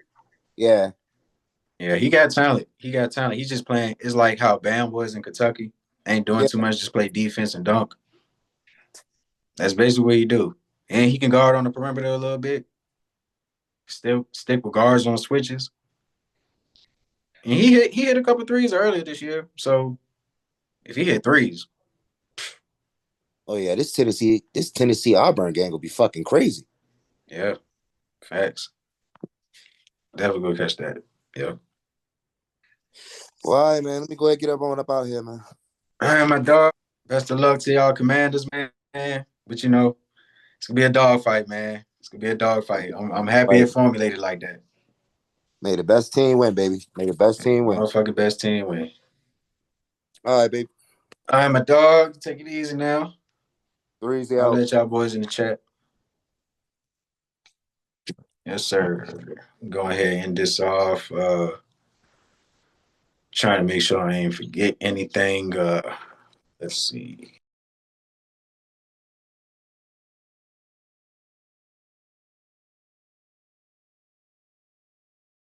You real quick. All right. Yeah, again, women's basketball definitely got to catch LSU in South Carolina. Again, LSU undefeated. So, and they had some good wins against, I believe, Tennessee, Stanford, and all the other competition was kind of suspicious. But they played, I think they played NC State. Yeah, they played NC State too. Got to give them that. Yeah, so I'm definitely excited to see Flage, Anissa Morrow, Gilbert, who's a dog. Oh, my God. Hold on. Gilbert, I forgot her name, but I'm going to just call her Gil. Gil versus Malaysia Fawale. Oh, my God. Bro, they're basically the same players, so I know they're going to be matched up together. And yeah, that's must-see TV right there. You're talking about two shifty guards, two athletic guards. Yeah, they probably could be going at it the whole game, to be honest. So, yeah, I could see Raven on or Bree Hall on Flage. Fagan versus Anissa is going to be the difference. Like, if they can hold her in check to a degree, hold her off the wards from extra possessions, South Carolina could win it. I think they got more depth. But I'm kind of liking how LSU looking. I feel like Flage probably the best player on the court. Is that a stretch to say? No, I don't think so. Like, then you got Michaela Williams too. Yeah, it's gonna be a dogfight. So, you know, you got Dawn Staley versus Kim Moakley.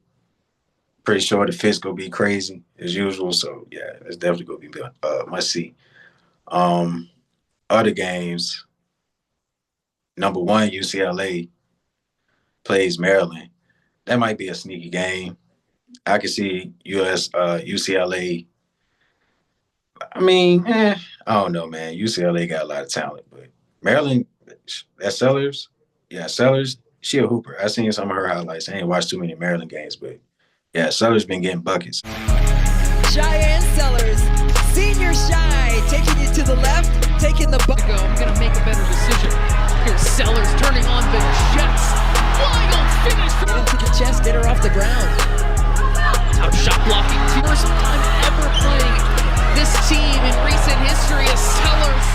Sellers now pushing again. Smith taking it all.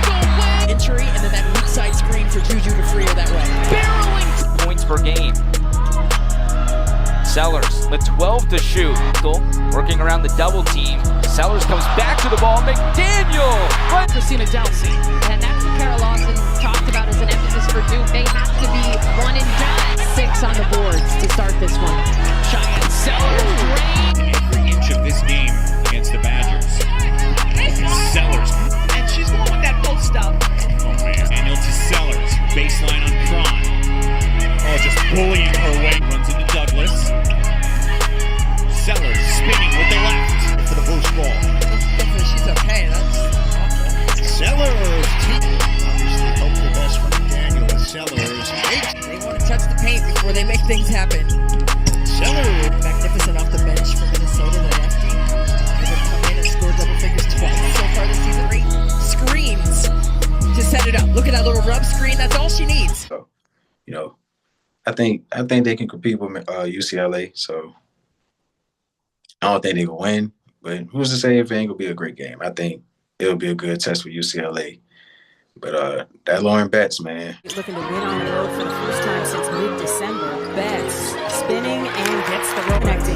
Had 4 points, just 2 of 9 shooting against USC. Inside the Betts, double team comes.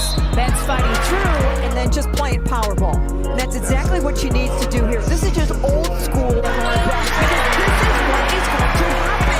Betts now with 4 blocks, 2 on back-to-back possessions. London Jones off on that try. Lauren Betts. Turnover leads to this possession and layup. Down in the Betts. Wheels. Fake. Got it. Down deep. Betts right up in. Nice stat sheet. It's been working. Doodles with a nice play. Kick down low. Moves I just didn't grow. Here's Betts just powering key, and there might be people at home going, why are we shooting jumpers? Because room, but kicks it into Betts. Okay.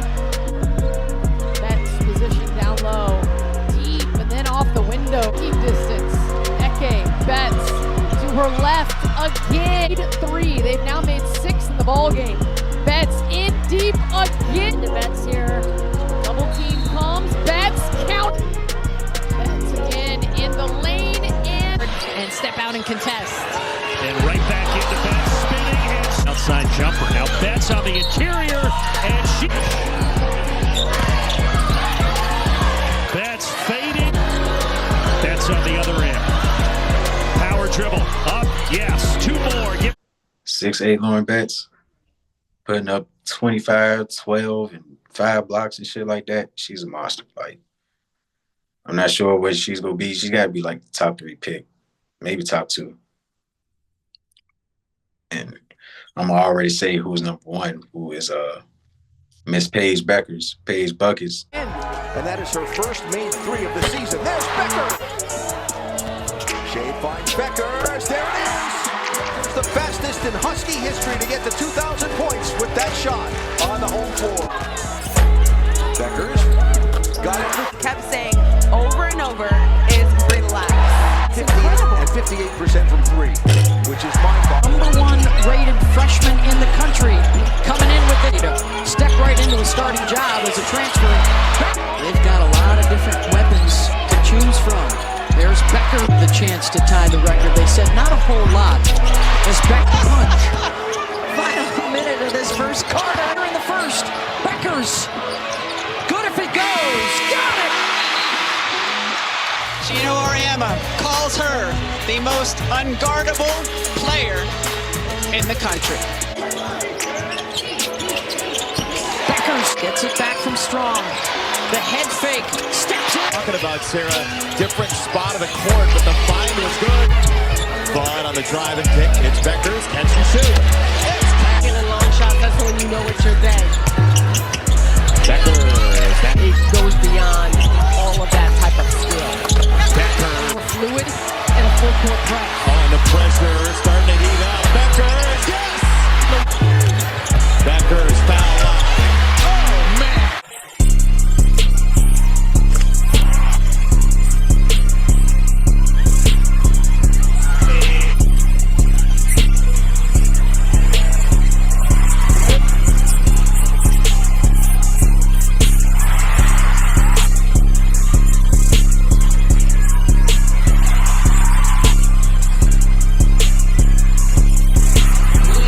2,000 career points for my UConn Lady Huskies. So, shout out to my dog Paige, man. She back.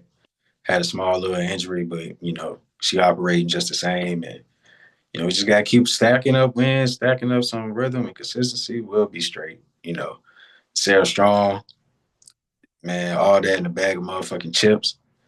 The fact that she's from a great basketball background, basketball family, you can see it in her game. Like, she's a solid fucking shooter for a big man, which is crazy. Like, for her to be shooting damn near 40% as a freshman is crazy at a high volume at that. So, number one player in the country for a reason. So, lucky we got her.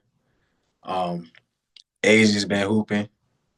She's been hitting her shots. And I said it before, and I'll say it again, motherfucking KK Arnold, get my baby in the game, goddamn it, because I feel like she's a little more impactful than Chin. I don't want to say her name wrong, but I feel like KK can start. But I mean, hey, it's cool to have two solid point guards anyway. So I mean, it ain't too much of a drop off, but yeah, we just gotta keep stacking up wins, man. Keep getting in the rhythm. We got my favorite player, Aubrey Griffin, back. Very happy we got her. We got a defensive stopper back, so that definitely helps for us in the long run. We see South Carolina in the middle of February, so we basically just got to keep stacking up wins today, man, because that's the biggest test we could probably have for the season. So we dropped one to Notre Dame, we dropped one to USC. So we got some making up to do. I think we're the 7th ranked team in the nation, so yeah, we can get to 4. That'll mean something. But yeah, man. I forgot who we play. I think we played DePaul, so that might be another blowout. We've been blowing out teams left to right. So we'll see how that go. Another sleeper, Baylor and TCU. I think that's gonna be a sleeper. I just want to see Haley Van Lith a little bit. Timeout taken by Utah here. It'll just be a quick stoppage, rather. Again, getting to her strong hand, that left hand. You'll see she kind of goes. Here for the Horned Frogs. Van Lith behind the screen. She shoves it up and rolls. Van Lith, good hesitation. Plays at different speeds. Fake in this combination. Van Lith given too much. Van Lith, it's one open going into the second period. Van Lith right up into contact, score the layup. Ooh, that crossover is so pretty. But what? Here she is. Van Lith stepping back. Van Lith stop. To be able to see where they're at and get better and play against the best. Stretches in their history. What can they do with it? Van Lith, the kick out. Bigby gets another three. Now 15 on the day. Looking for the assist. Notre Dame. Van Lith, that good. Two-man. Corner. Van Lith will go dribble through the lane. Fade away shot. Here, what could be the final possession of the quarter. Van Lith to Prince down. Van Lith being hounded by Canessa. Three is up and gave TCU that extra chance. Van Lith feeling it now. She might have got a hand on that tip pass as well. Van Lith. I ain't get to watch her too much this season yet, so I seen her numbers. She been hooping, so I'm definitely go, check her out. She might be a top 10 pick. So, other than that, I think that's about it. I really might go with LSU. I'm going with LSU. And I do think, LSU. So the next game is against Texas A&M after South Carolina. Then they play Oklahoma right after that. So, that's a nice 3-game stretch for them to have a good test and see if they stay undefeated. So I feel like they can do that. Like, they got enough talent. If anybody struggles, they got somebody that can pick up that production. Just got to give them the ball. But, yeah, I'm liking how LSU looking, man. I'm going to go with LSU for the win. Yeah, man. See how that shit go. Well, yeah. Other than that, oh yeah. Also, I do want to shout out Unrivaled. By the time I do this.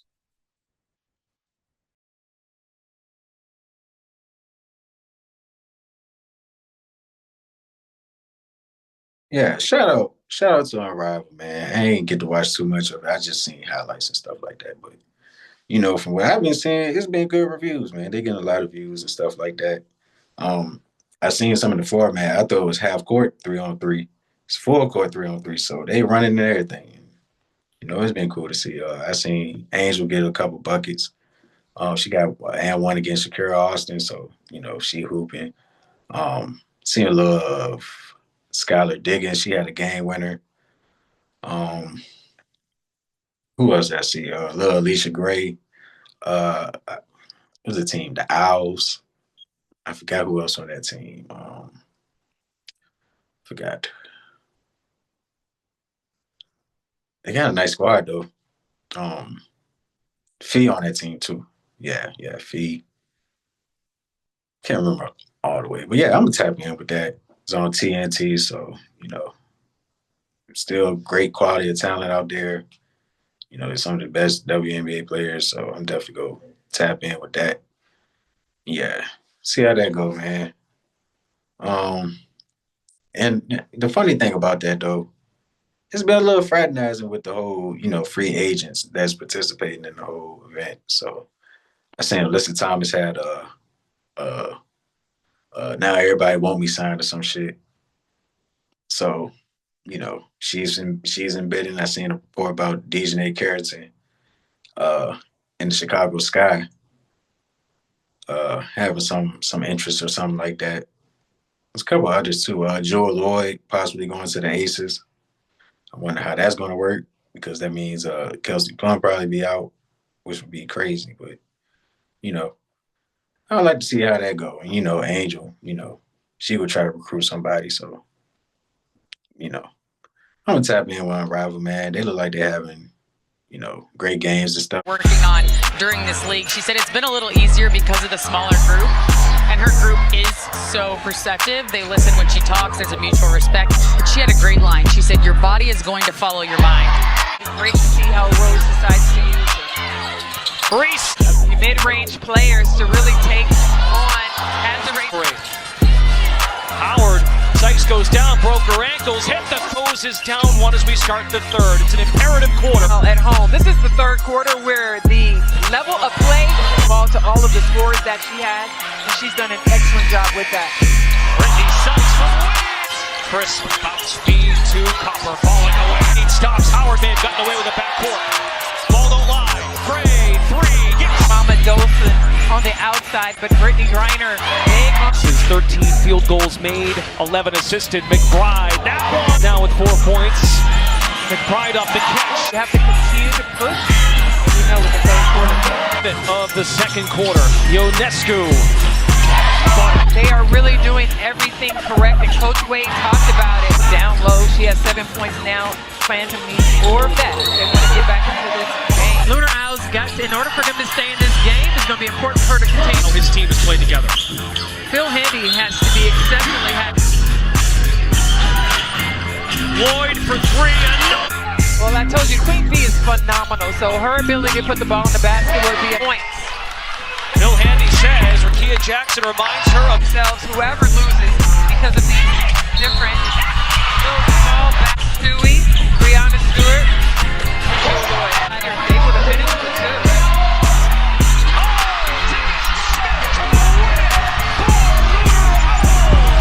And Skylar Diggins Smith lets it fly and calls game.